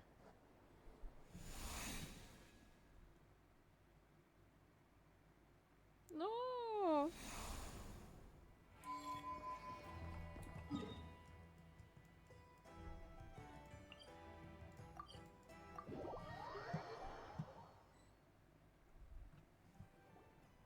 Where are they going? They mentioned a mage and a name? So, Mr. Varka, are you acquainted with this Nicole? Or should I call her Mage N? Ah, not really. We've never met, though she has come up in conversation. From what I've gathered, Alice kinda took Nicole under her wing. Taught her how to speak in a more ladylike fashion, that kind of thing. Huh. Hard to imagine Alice as an etiquette coach. Yeah, Alice is a larger-than-life personality, I'll give you that. But then again, that's why she's able to draw such an eclectic mix of people into her inner circle. If I remember correctly, being an interesting person is actually one of her main entry requirements. So, if you ever wanted to join the Hexenzirkel, I'm sure you'd both be eligible to apply. Hey! Don't go around making promises on Alice's behalf! I wouldn't dare. I'm just trying to paint a picture of the Hexenzirkel for you.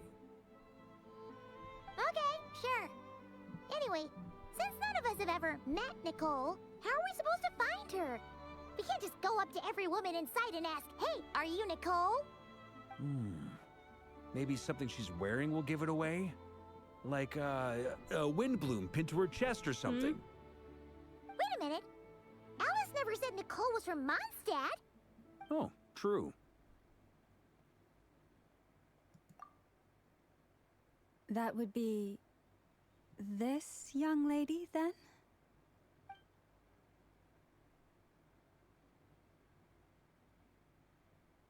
Who's that? Is that Nicole? Hey there! Sorry to disturb you, but... are you Miss Nicole? Varka, Knight of Boreas of the Knights of Favonius. Alice might have mentioned me before. Mm-mm. Ah! If we got the wrong person? Sorry. Well, this is awkward. When I shook my head, I meant No, Alice hasn't mentioned you before.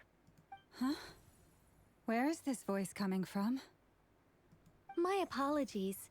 For certain reasons, I am unable to speak. This is the only way I can communicate with you. What? It might take some getting used to, but I hope you can understand. Hey, it's fine. I'm more shocked by the fact that Alice never speaks about me. Okay, Barco. As for you two, we have crossed paths twice before, but it is nonetheless a pleasure to finally meet you. It's really you! Thanks for all your guidance in the past! You're quite welcome. This time, things are different. We have reached the unwritten pages of the story. You might say that we stand at the crossroads of fate. Now then, allow me to formally introduce myself. My name is... Nicole! No, stop! Oh? Alice! I can't believe it! I had a whole speech prepared. I'd agonized over every single word. She always picks the worst moments to ruin other people's plans. I'm so sorry about that. Alice took the liberty of devising some bespoke self-introduction magic for each member of the Hexen Circle. But I could have sworn I deleted all of the triggering conditions for it. How did it bypass everything?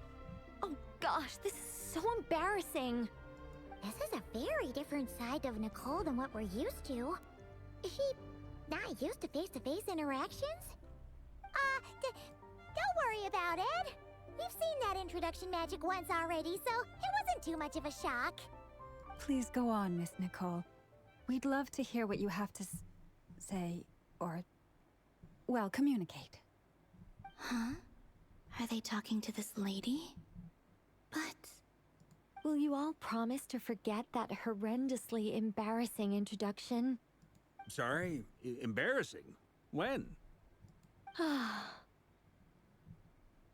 Yes, my name is Nicole, and I am one of a very few angels who have retained both their preferred form and their power. The Traveler and Paimon should be no strangers to this concept. There is another of our kind in Natlan. They call her the Lord of the Night. All right! Paimon remembers her!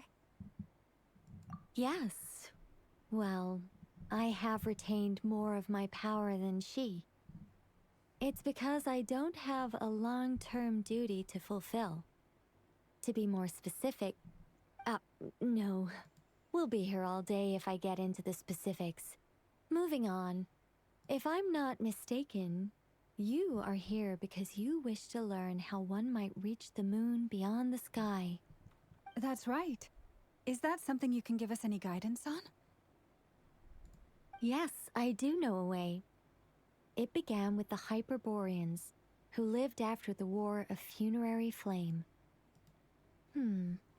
Blank looks. Maybe I should start with the background of the war. Or maybe not. It shouldn't be an issue. I'll fill in the gaps for you when we have more time. Anyway, after that war ended, the three moons retreated to beyond the false sky. The Hyperboreans were humans I once aided. They accepted the civilization and creations bestowed upon them by the angels. But despite accepting many blessings of the angels, many among them still held on to their faith in the moons. They were reluctant to accept the new order, even after the War of Funerary Flame. They sought to contact the moon goddesses beyond the sky and receive their guidance. But all three had passed away by that point.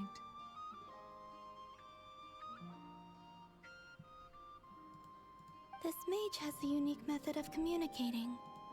Is she talking about the moons? Yes, but they did not know.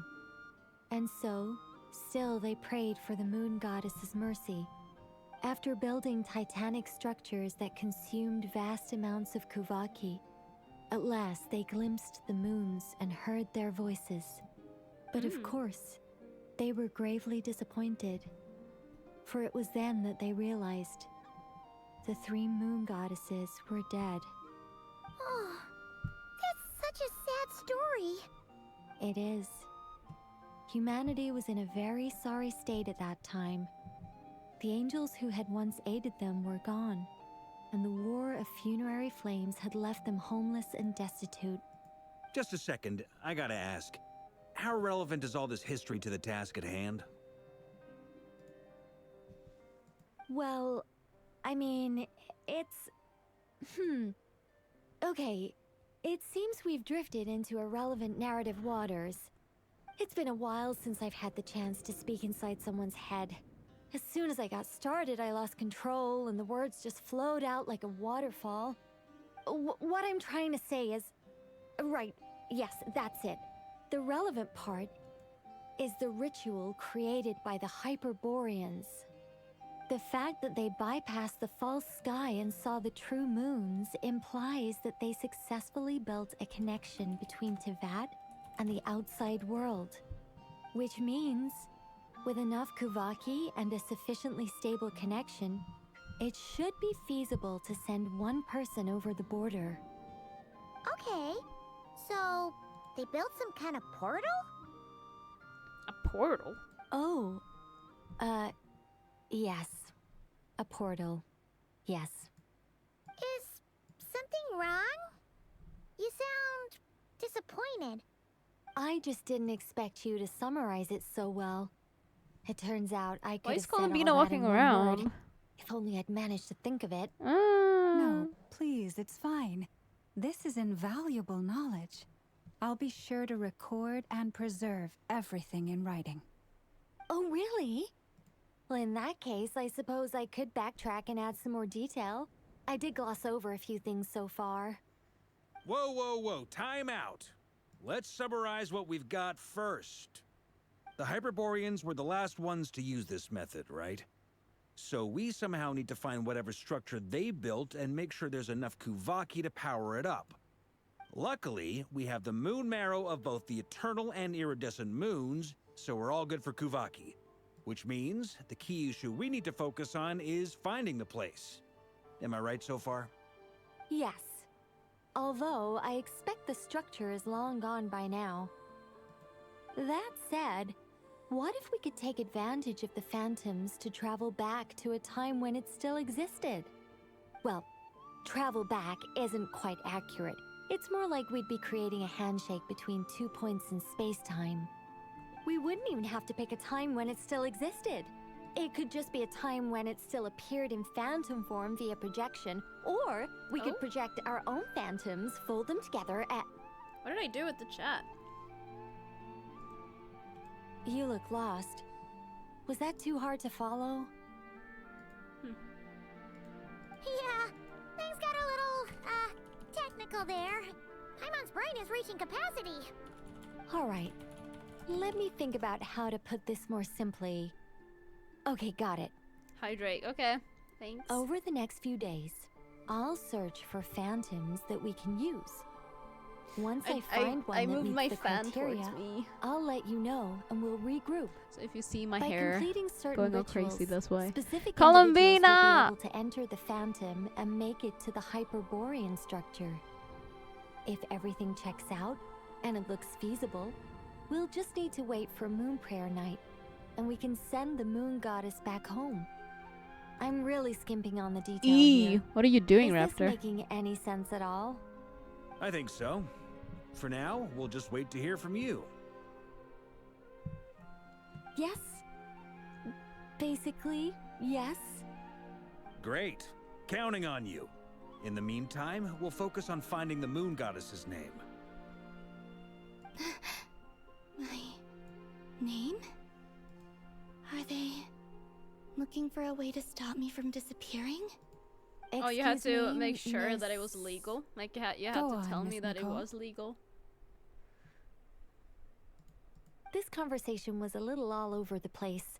I didn't catch your name. I see what it is. I am Lauma, of the Frost Moon Scions. Ah, I did wonder. I noticed that you listened very intently when I spoke about Hyperborea and the moon's It's history. 100% legal. Okay. If you'd be interested, I'd love to visit you this evening and go through it again in greater detail. That's also, good. If you were serious about making a record, it would be too risky to simply write down the raw details as is. I would suggest some tweaks. Maybe rewrite the stories as fairy tales or fables, perhaps even prayers. Anyway, we can cross that bridge when we come to it. So, see you later then? Oh, and no need to prepare anything. Just a cup of tea will do. See ya! She seems friendly. It's just... It's so nice to find someone who's actually willing to listen. I've been dying for a chance to finally go through all this systematically from start to finish. Any longer and I'd probably start forgetting it. Now Paimon gets why Alice told us to mind our heads. Ah. What did I tell you? A lot of quirky people in Alice's orbit. Now then, the next order of business is, where do we start looking for Posture. the Oh, moon because you can goddess's see name? me bending down like this. Maybe the rest of what Nicole has to say might give us some clues. I'll fix my Once I've heard her out, I'll summarize the There we go. salient points and share them with you all. I'm also inclined to review our other documents. Yes, our faith was first established by our Hyperborean ancestors, but many of the more factually accurate records are from after Kutar's birth. Sounds like we're gonna follow Columbina's journey through Devat, huh? In that case, we'll start by heading to the Frostmoon Enclave. Sounds like a plan. Take this with you. I'll see about getting in touch with the Fatui. It'll probably just be Arlecchino and Sandroni again. They're the only ones who would want to help. Arlecchino? Father? Thank you, Mr. Varka. Har, har, har, har. Honestly, I'm more comfortable dealing with the Fatui than prying into the details of a young lady's childhood. Catch you later. I should follow them, just in case there's some way that I can help.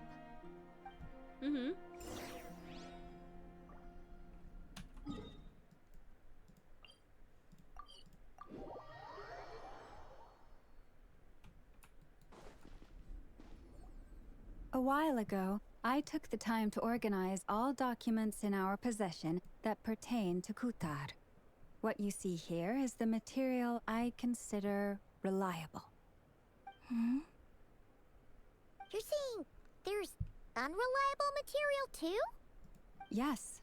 Most of the information we have was transmitted through an oral tradition.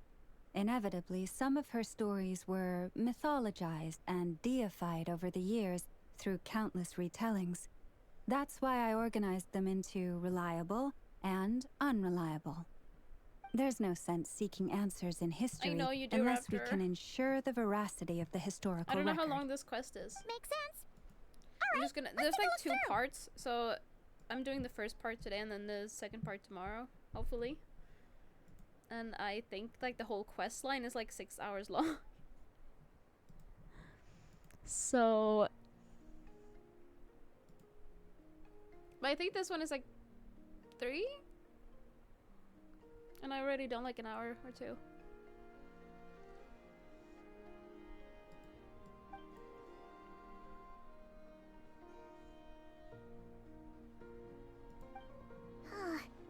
Almost all these records refer to Kutar instead of Columbina.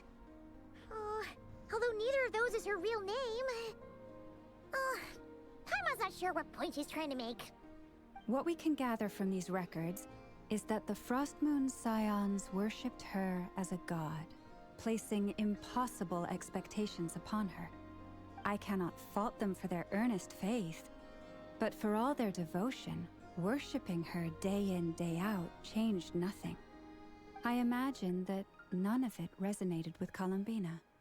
It wouldn't surprise me if, even back then, she had already begun to reject the name Kutar and everything it represented. Lama speaks the truth. When I heard them call upon Kutar with hope and expectation in their voices, they may as well have been calling upon somebody else. sad. Well, that's a bit complicated. I looked at the level of detail, perceived authenticity, prose style, and how realistic their portrayal of Kuthar seemed to be. Amongst the Frostmoon scions of today, only I know of her existence, and I alone have spoken to her face to face. As such, I know that there are certain things she simply would never do. That being said, I have sensed some changes in her lately. Changes? Me? Oh, seems like this is getting us nowhere. Oh, for what it's worth, why don't we check the unreliable sources too? Sure. Give me a moment. Okay. Exerting but a fraction of her divine might, Kuthar sheared a great mass from the snow-capped mountain and cast it into the sea, upon whose surface shone the mirror image of the moon. Thus was formed the island of Hisi. Yeah, right. That doesn't even begin to pass the sniff test. The 3 moons are naught but lies through and through. Only one moon has ever shone for us, and Kuthar is her name. The vast majority of ancient texts are filled with fanciful tales like these. I trust you understand my criteria a little better now. Kuthar did not speak, merely gazing into the distance in silence. And where her gaze landed, this was her prophecy. Clearly, whoever Look at wrote her this sitting up text there, never she's even met sad. Kuthar. Otherwise, they'd know that her eyes are always closed. What about you, Traveler? What are you reading?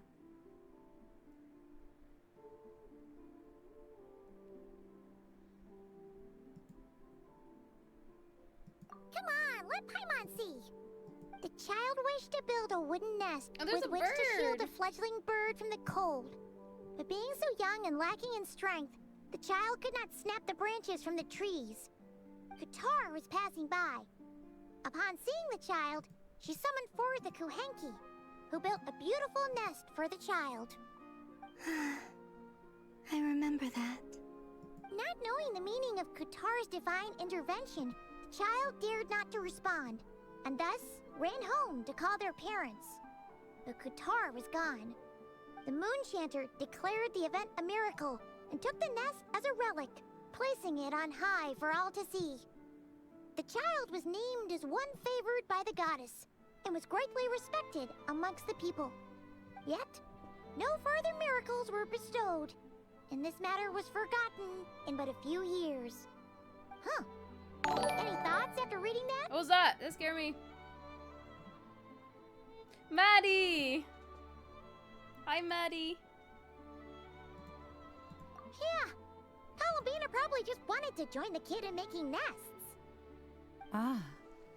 I'd originally considered scared me this so a bad. fabrication, because Kuthar did not perform any similar actions in subsequent records.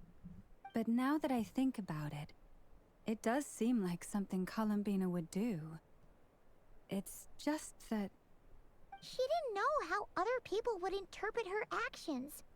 She was probably worried about making things difficult for people. And so, she gradually stopped joining in. Yes. Oh, that's so sad.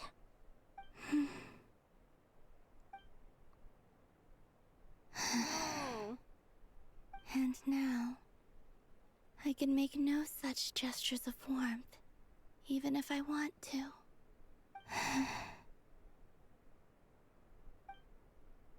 Still no name.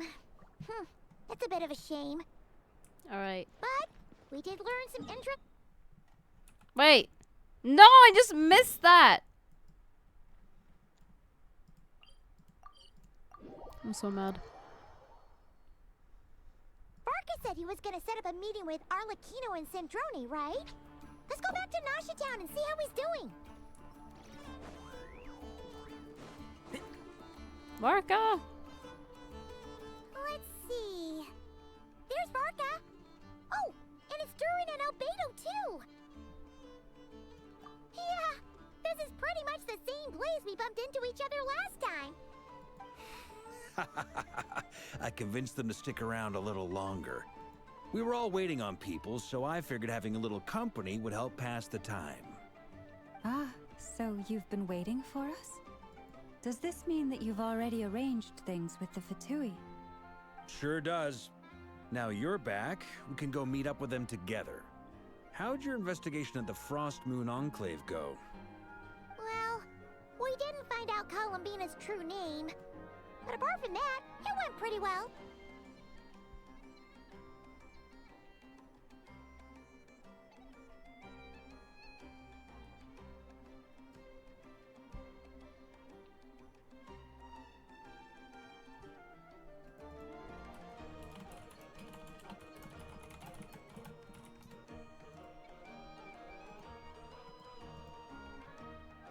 Aha, just as well that I didn't tag along then. I'm sure our moon goddess wouldn't want every man and his dog knowing all about her private life. Still, desperate times, desperate measures, I guess. Someone had to do it. So, Varka was waiting on us, but what about you two? Are you waiting for Alice? Oh, no. We already met with her. We discussed that experiment I mentioned to you last time. Oh, and she also handed me this communication device. Whoa. That's right. I understand she informed you about the relationship between the phantom phenomena and Tevat's borders, yes? She wants me to help her with some more experiments on that front. She said that she'll contact me through this device with more information. Ah, I see. Following instructions and making observations. Pretty common research method. Takes me right back to Albedo's lab. Wait, then who exactly are you meeting? Someone you know. Albedo's met him too. But I don't think Miss Lauma or the Grand Master have been introduced. Introductions are overrated, especially in cases like this. It's you! Wanderer? So, it's not like the Academia has prohibitions against going abroad. Also, I applied for leave. I've been writing to Hat Guy since obtaining a human form. I've already brought him up to speed on everything that's been going on in Nodcry. Writing to Hat Guy? Hat Guy? Oh. Turns out, I actually have heard that name before. Oh? Then why did you react the same way I did? I only knew the name, not the fella. But since we're all here, let's do some introductions for what it's worth. I'm Varka, Grand Master of the Knights of Favonius. Lauma, Moon Chanter of the Frost Moon Scions. And I'm a Drioche from the Vahumana Darshan of the Sumero Academia. Hat Guy. He's embracing the name. Good to see you again, Mr. Guy. I Mr. believe Guy. we last saw each other on the boat right here. Mind you, the only reason I came here is because there's someone I want to look into. Who? Who's that? The Doctor, also known as Dottore, second of the Fatui Harbingers. From the tone of your voice, it sounds like there's bad blood between you. I was reviewing our archives and noticed that a lot of information about him was missing. Left a bad taste in my mouth. That's all there is to it. Dottore, or Zondique, as he was then known, once studied at the Academia, but he got kicked out before he could graduate.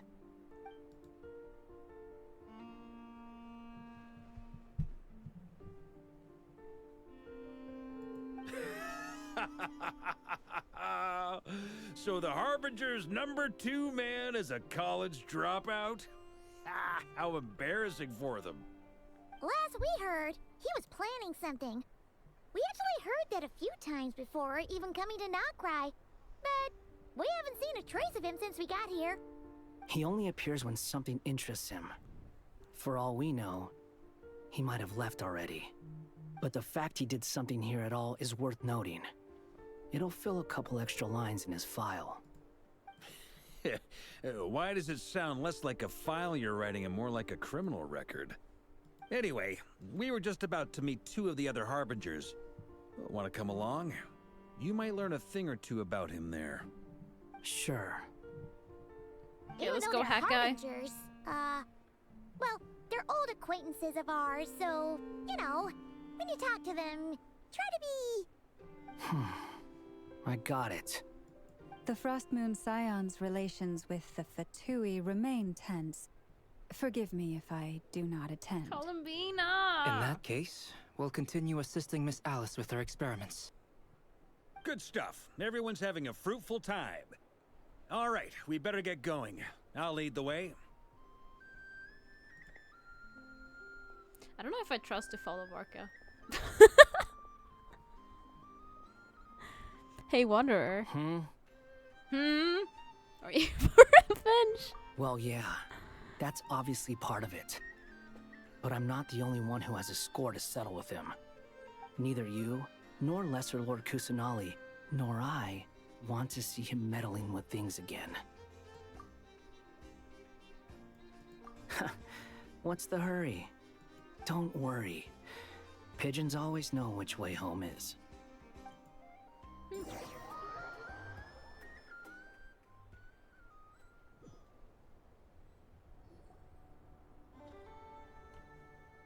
Oh, father! Father! Who is this? A scholar from Sumeru. They call him Hat Guy. He's an old friend of the Travelers. Wait, this is the academia representative you wrote about? He doesn't exactly look the part. I believe this will prove my identity. You'll notice it bears the seal of the Sanctuary of Surasthana. Well, what do you know? So it does. All right then. My mistake. It's fine. I expected as much.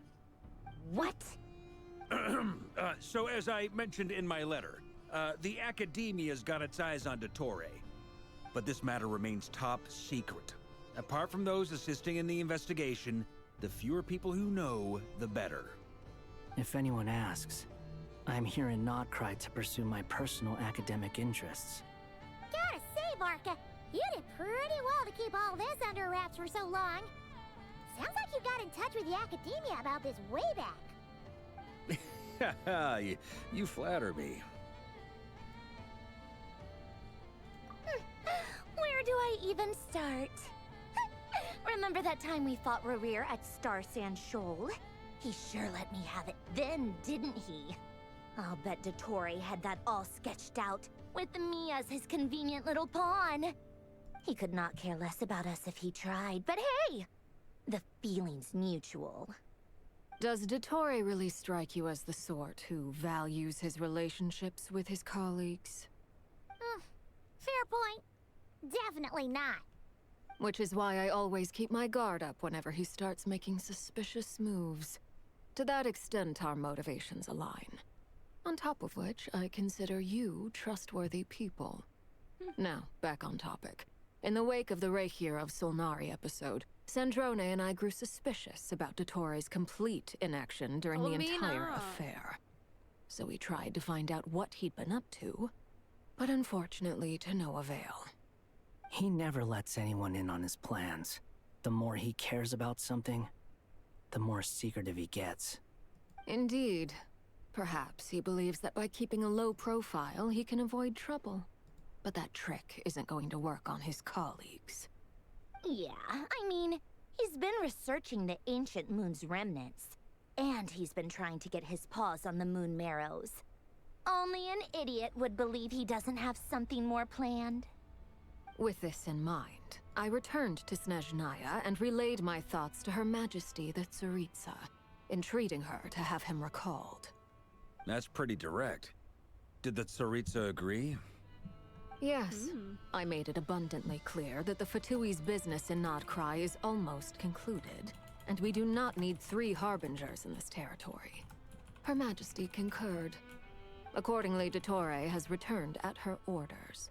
I imagine he is continuing with experiments, which no one besides he would ever have any interest in. Common sense might mean nothing to him, but he's not stupid.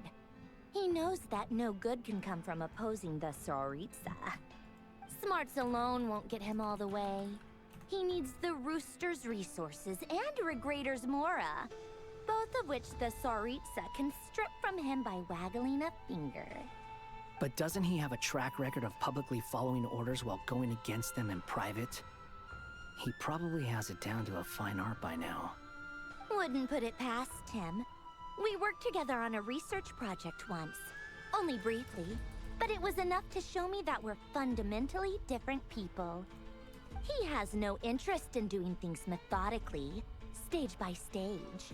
His thoughts jump all over the place, and the moment his curiosity is satisfied, or he gets the results he wants, he disappears.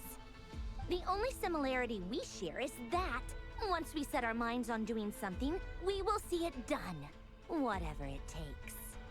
Well, we definitely saw some of that in your battle with Rerir. You got so competitive. Ugh, do not remind me. Then I believe we all concur. Yeah, Varka. Dottore will not simply give up. Fantastic. Now this is turning into a whole day of unpleasant memories. Ugh.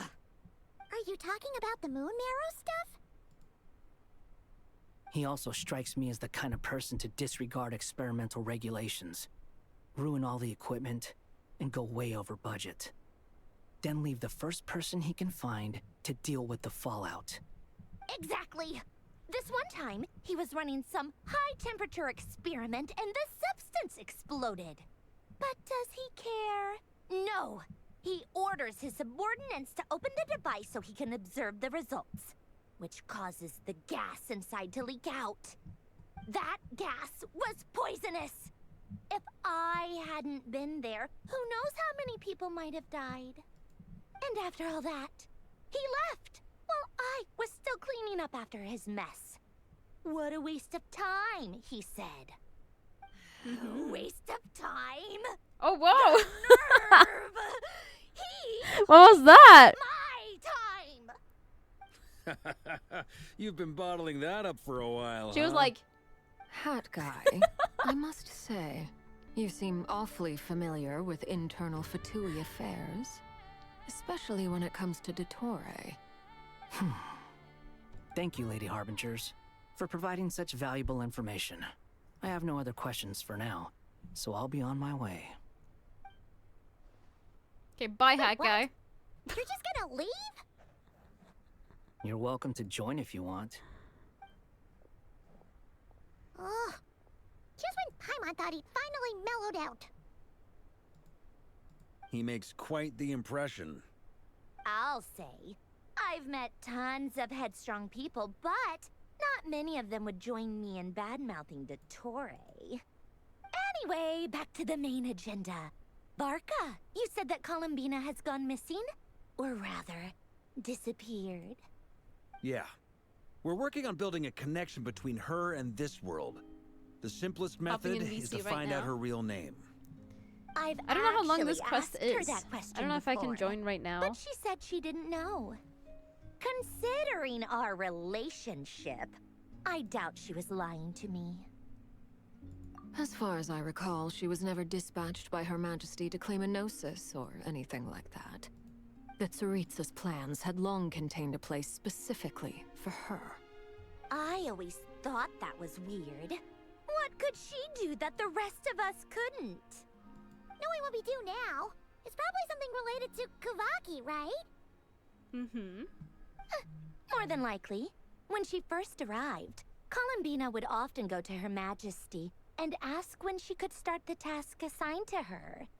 But Her Majesty always gave the same reply. The time has not yet come. Look at Columbina. So she spent her days in Snezhnaya doing basically nothing. The Tsaritsa has summoned a beautiful blind maiden to be a harbinger, giving her the third seat by virtue only of her enchanting voice. It was a dumb and stupid rumor, but the reality of the situation made it hard to refute. And what happened after that? I imagine she stopped caring. She no longer seemed to care why she had been recruited, and Her Majesty never gave her any missions, so she just continued to sing in the flower garden. For my part, I was busy. So busy, in fact, that watching someone be that idol had me fuming.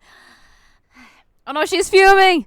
I got the sense that she had long been used to a life of other people claiming she was needed when she wasn't. I just felt that having a place to stay would cost me something eventually. And so I waited quietly for the day that I would have to pay the price. Run. And on the other end of that spectrum, you had me. Someone once told me that I had the lousiest work and the toughest luck. That's a good way of putting it. I forget who said it, but those words have always stuck with me.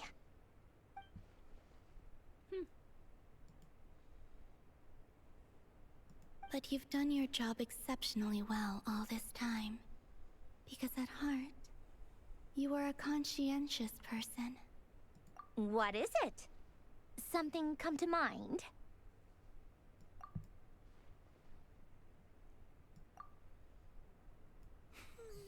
That makes sense. Nothing screams you are needed like your name shouted from across the town. Well, good luck with it. But if you ask me, Colambina is still the most shoutable name. I'm just so used to it now. After all the arguments we've had, I can't be bothered trying to remember another name for her. Nor I. Sandrone. Harlequino.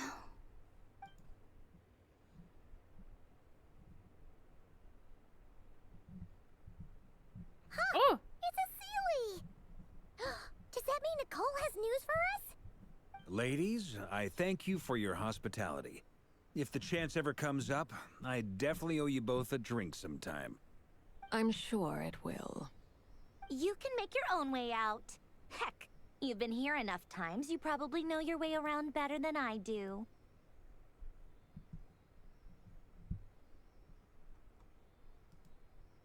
Okay, time to do what adventurers do best. Follow that Sealy!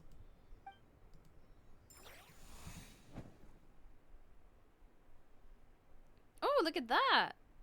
It changed.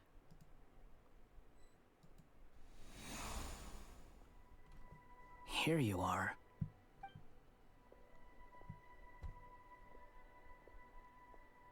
Oh, hat guy. How come you're back so soon? Did things go all right with the Fatui? Fine. Dotori's been summoned home by the Tsaritsa. Couldn't get much more than that. How about you?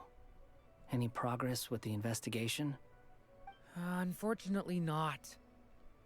We've tried everything. Different phantoms, different locations, different points in history. But the results are the same each time. Abyssal monsters roaming the land. People crying out in despair, with no hope of being rescued. Every time I see it, I can't help but think, is this what it was like in Mondstadt when Dragonspine Durin attacked? And, if I fail in the task I've been given, will I create yet another tragedy? No! That's just meaningless speculation. When we encountered similar phenomena previously, I tried to interfere with those illusions, using sounds and lights to guide them. However, we could not change their fates. At most, we were able to extend their existences. The events of the past are like fate that has been written into Irminsul. There isn't a living thing in Tevat that can escape its past. But Miss Alice instructed us to try to find ways to change the outcome that these phantoms face. It's an impossible task. Can't you just refuse? Since she asked us to do this, I feel like it can't truly be impossible. Or if it is, well, mages can make the impossible possible. I could not have been born as Durin otherwise.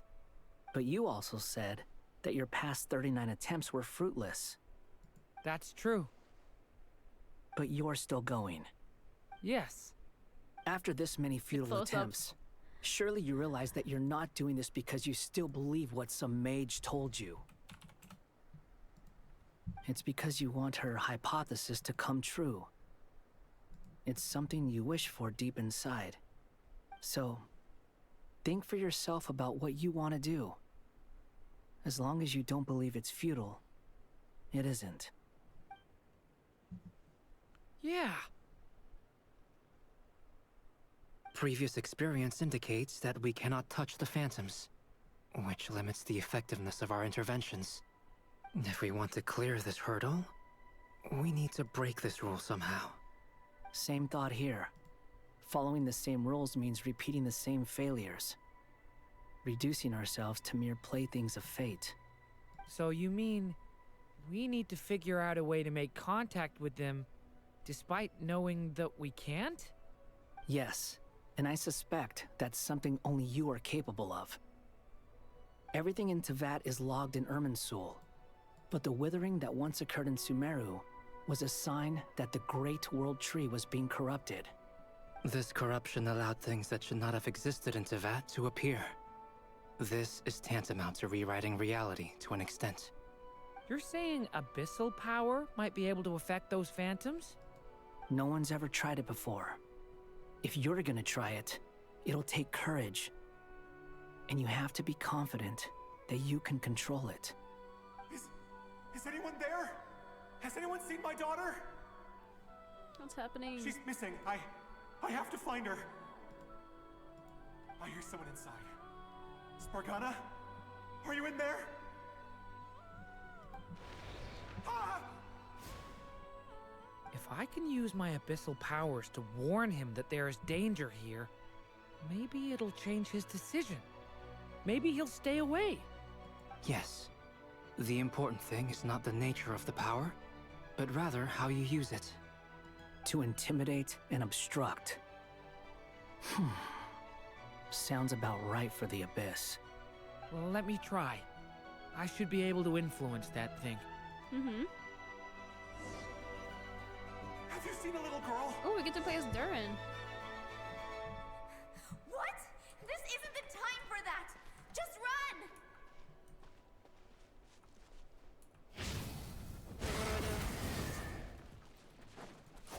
I hear someone inside. Spargana?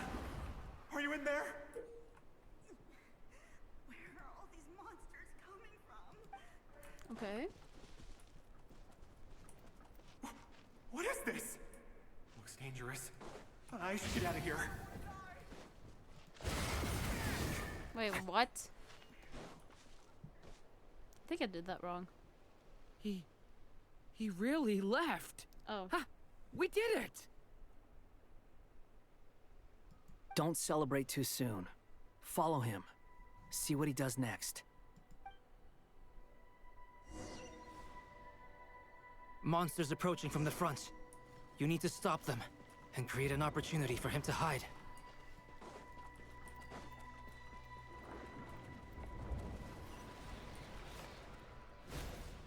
Wait, what? Help me!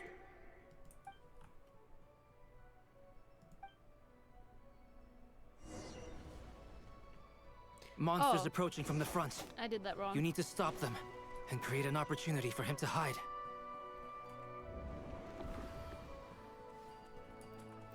No, there's monsters ahead.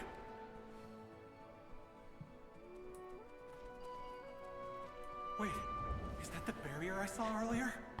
Why is it appearing now? It's as if someone's controlling it. I just locked him in there. The monsters are gone. Is it safe? I locked him in there.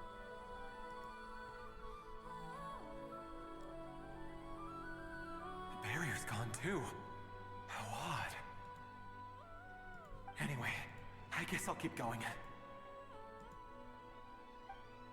Quickly, let's keep up.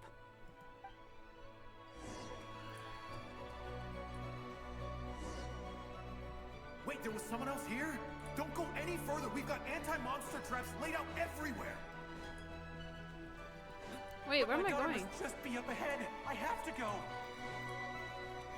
This way's blocked.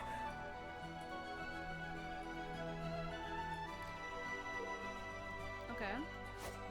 We might be able to use the explosive.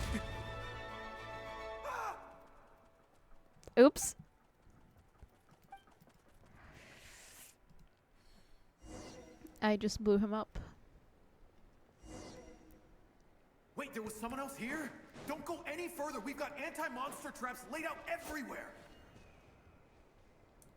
But my daughter must just be up ahead. I have to go. This way's blocked.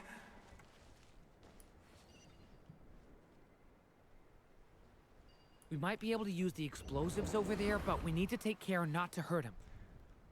I'll use the barrier to keep him at a safe distance. There we go. This barrier seems to be helping me somehow. Hey, wake up! Oh, no good. Gotta keep moving ahead.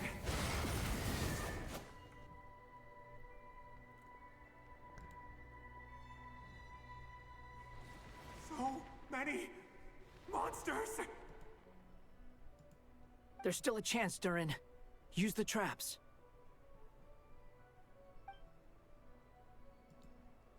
The traps? Oh. I see.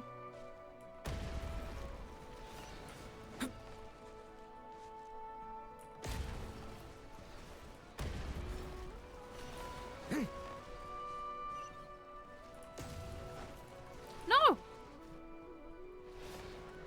Help me! I failed!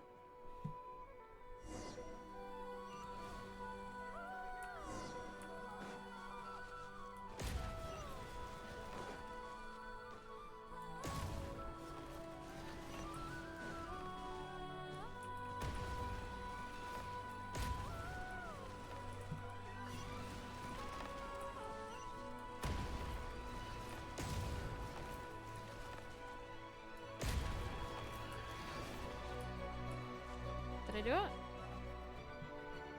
This is a new development. I've never seen this happen before. We might just be able to save this person.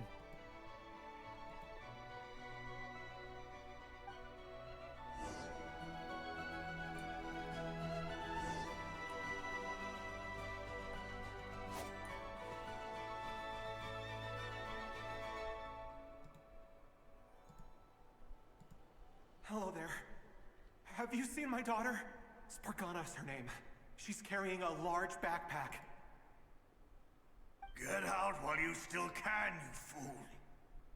You won't find any survivors here. But I can't just leave her here. She must be so scared right now. Sorry. Wish I could help, but I haven't seen her. You'll just have to keep looking. Okay, thank you. If I do find her, I'll get her to shelter and come back for you. Don't bother. I've got nowhere left to go.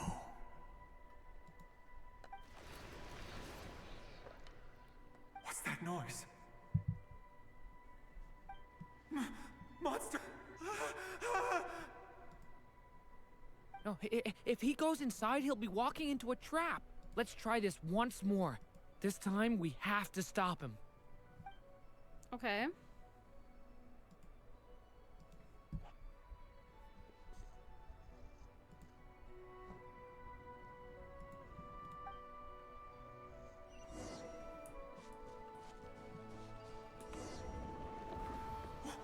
Why?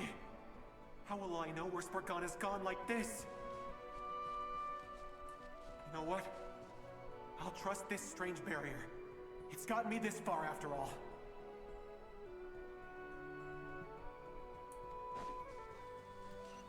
What? Hey! Let us out! Spargana, are you there?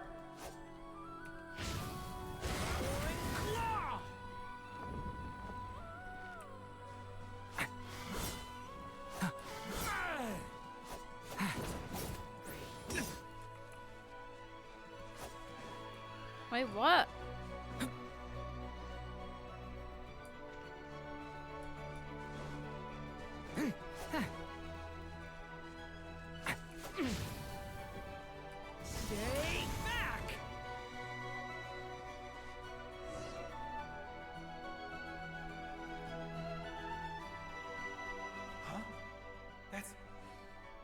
like one of my daughter's books. Thank you. Thank you. Yes, it's one of hers for sure. That's her name on it right there. She left her backpack here.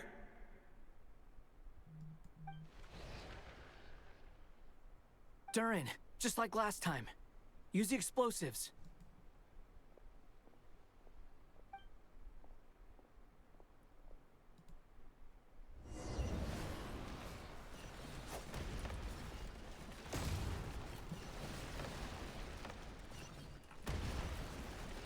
Ah!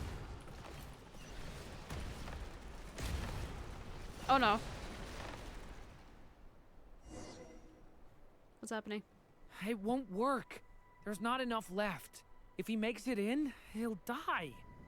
But then, this clue could be the key to him finding his daughter. It might not be the only one. Better he misses that clue than loses his life. I guess so.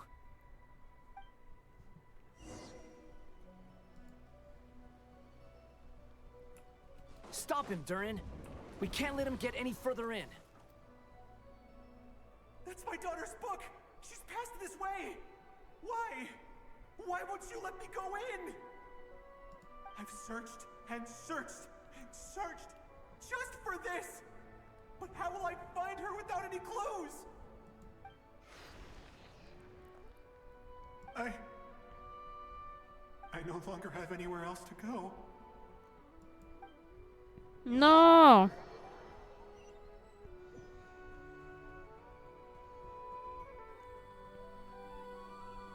I'm sorry. I'm so sorry. He refuses to go anywhere else. Whether he opens this door or not, all that awaits him now is death. We couldn't change his fate. Albedo? Hat Guy? Let's try one more time. I don't know how Hat we're Guy gonna is so do this, but unserious. I don't want to give up either.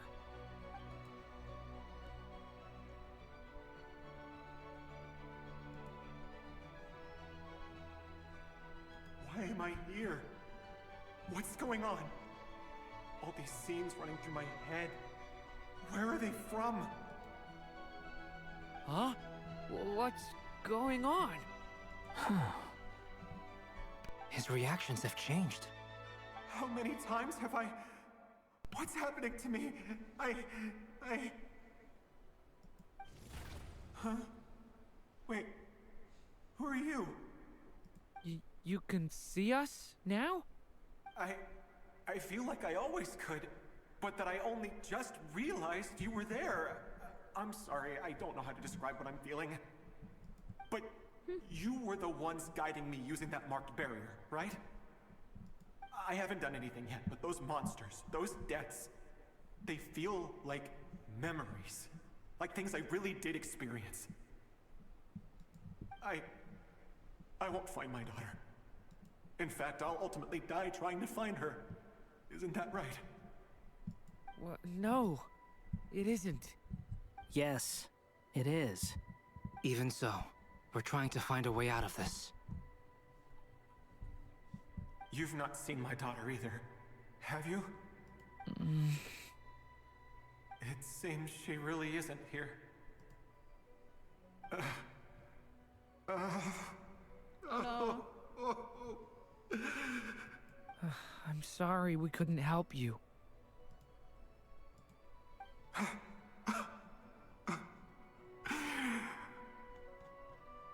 I'm just tired.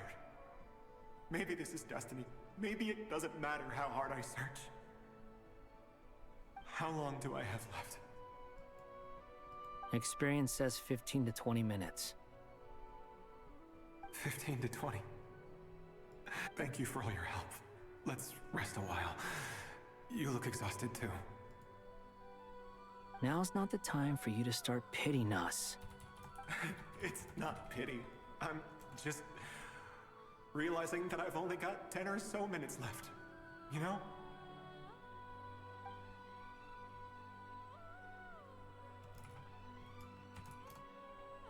You say you're from Mondstadt, yes?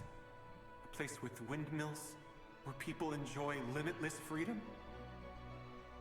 And you're from Sumeru, where they've built an academy into a giant tree? Yes. It seems you've never heard of either place. Those names are unknown to me, I'm afraid. Yes. Have you heard of Hyperborea? I have, but I heard that it was destroyed in the distant past. I see. That was where my ancestors once lived. What about Delphi Pytho? Was it later rebuilt? I've never heard that name. Then what about Sal Vindagnir? I have seen that name on stone tablets on Dragonspine. But I'm afraid the only things left of that place are its ruins. I see. Sure enough, there was no way to turn this around, huh? I'm sorry. I was the one who asked to chat, but it seems like we're too many ages apart. There's barely any common ground to start from. It's all right. We did hear something new, at least. From how you speak of your lives, things must be going all right for you, I guess. They are. Mondstadt is a place of freedom and happiness. There's a lot of good people in the church and the Knights of Favonius, and even outsiders find that it's an easy place to feel at home. We have festivals a few times a year. Everyone gets together to drink, sing, and be merry. Sumeru is a lot more uptight. Not really the kind of place where you can relax. It's a nation fraught with problems wherever you look. But if all you want in life is to seek knowledge, I guess it's pretty much paradise. That's wonderful. In other words, after this all-devouring black tide passed, humanity did not merely avoid extinction, but rose to build prosperous civilizations anew. I mean, I can see you all right now. That must mean the future isn't a total mess, right? That's true. Well, time's almost up. Let's part ways, I think. Might be best if you don't waste too much time on me. The chances are slim, I know, but I'd like to spend these last few minutes looking for Spargana. If things work out, I'd love to tell her about what I've heard. May we meet again. Well, or not, most probably. In that case, may your wishes come true. No.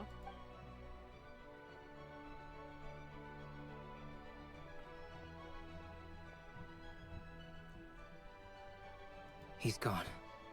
In a few minutes, he will meet the end that was his to begin with. The ending of this tale did not change, but I believe that we've just made the most progress we have yet. May your wishes come true. If only it were so simple. Hat guy, could I ask you a question? You've never talked about your past. It seems complicated, and it weighs heavily on you, too. Would you be willing to tell me about it? I mean, sometimes it's better to get things out in the open. Take that guy we try to help, for instance. At least he said goodbye with a smile, right? I know about Albedo's past. Our experiences are very similar, and he created me. As for you, you're my first friend, and you've witnessed every step I've taken. But by comparison, I know nothing about you. Either way, I mean, we're still best friends. But if I knew more about you, I might understand your thoughts a bit better. I've told you about myself. I'm a student at the academia. And what did you do before that? Prepared for the entrance exam? All right. If you really don't want to talk about it, I won't press you any further. I was a puppet built from the branches of a white tree, using technology left behind by the Conrian schools of mechanical engineering. A white tree? You mean an Irminsul tree? Yes. A branch of Irminsul that was once connected to the main tree. So you had a human creator too? Yeah. But my creator abandoned me after deciding that I was a failure. After that,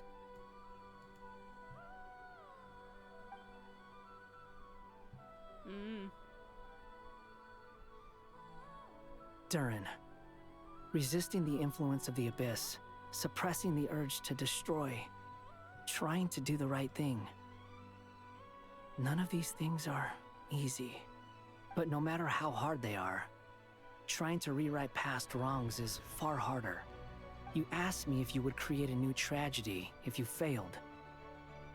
I told you there was no point speculating about that. But the real answer is, yes, you absolutely will. That guy. But at least you've got people here to help steer you away from the wrong path. So, just keep aiming towards the light. I will. I promise. All right, break time's over. Hello? Durin speaking. Hello, friends, it's me. What have you been up to, I'm detecting some unmistakable fluctuations here at the border. The amplitude isn't particularly high, but they're completely different signals from the ones before, and the scale is comparable to those I've detected previously. Alice, we were unable to save that person. However, he appears to have retained a portion of the memories gained through that cycle, and was able to hold a conversation with us. I see. Well, that is rather odd indeed. It definitely merits further attention. Could I trouble you to keep trying the same approach? I need to gather some more data. Counting on you.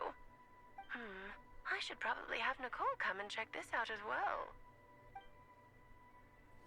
Ooh, there we go. We finished Act 5.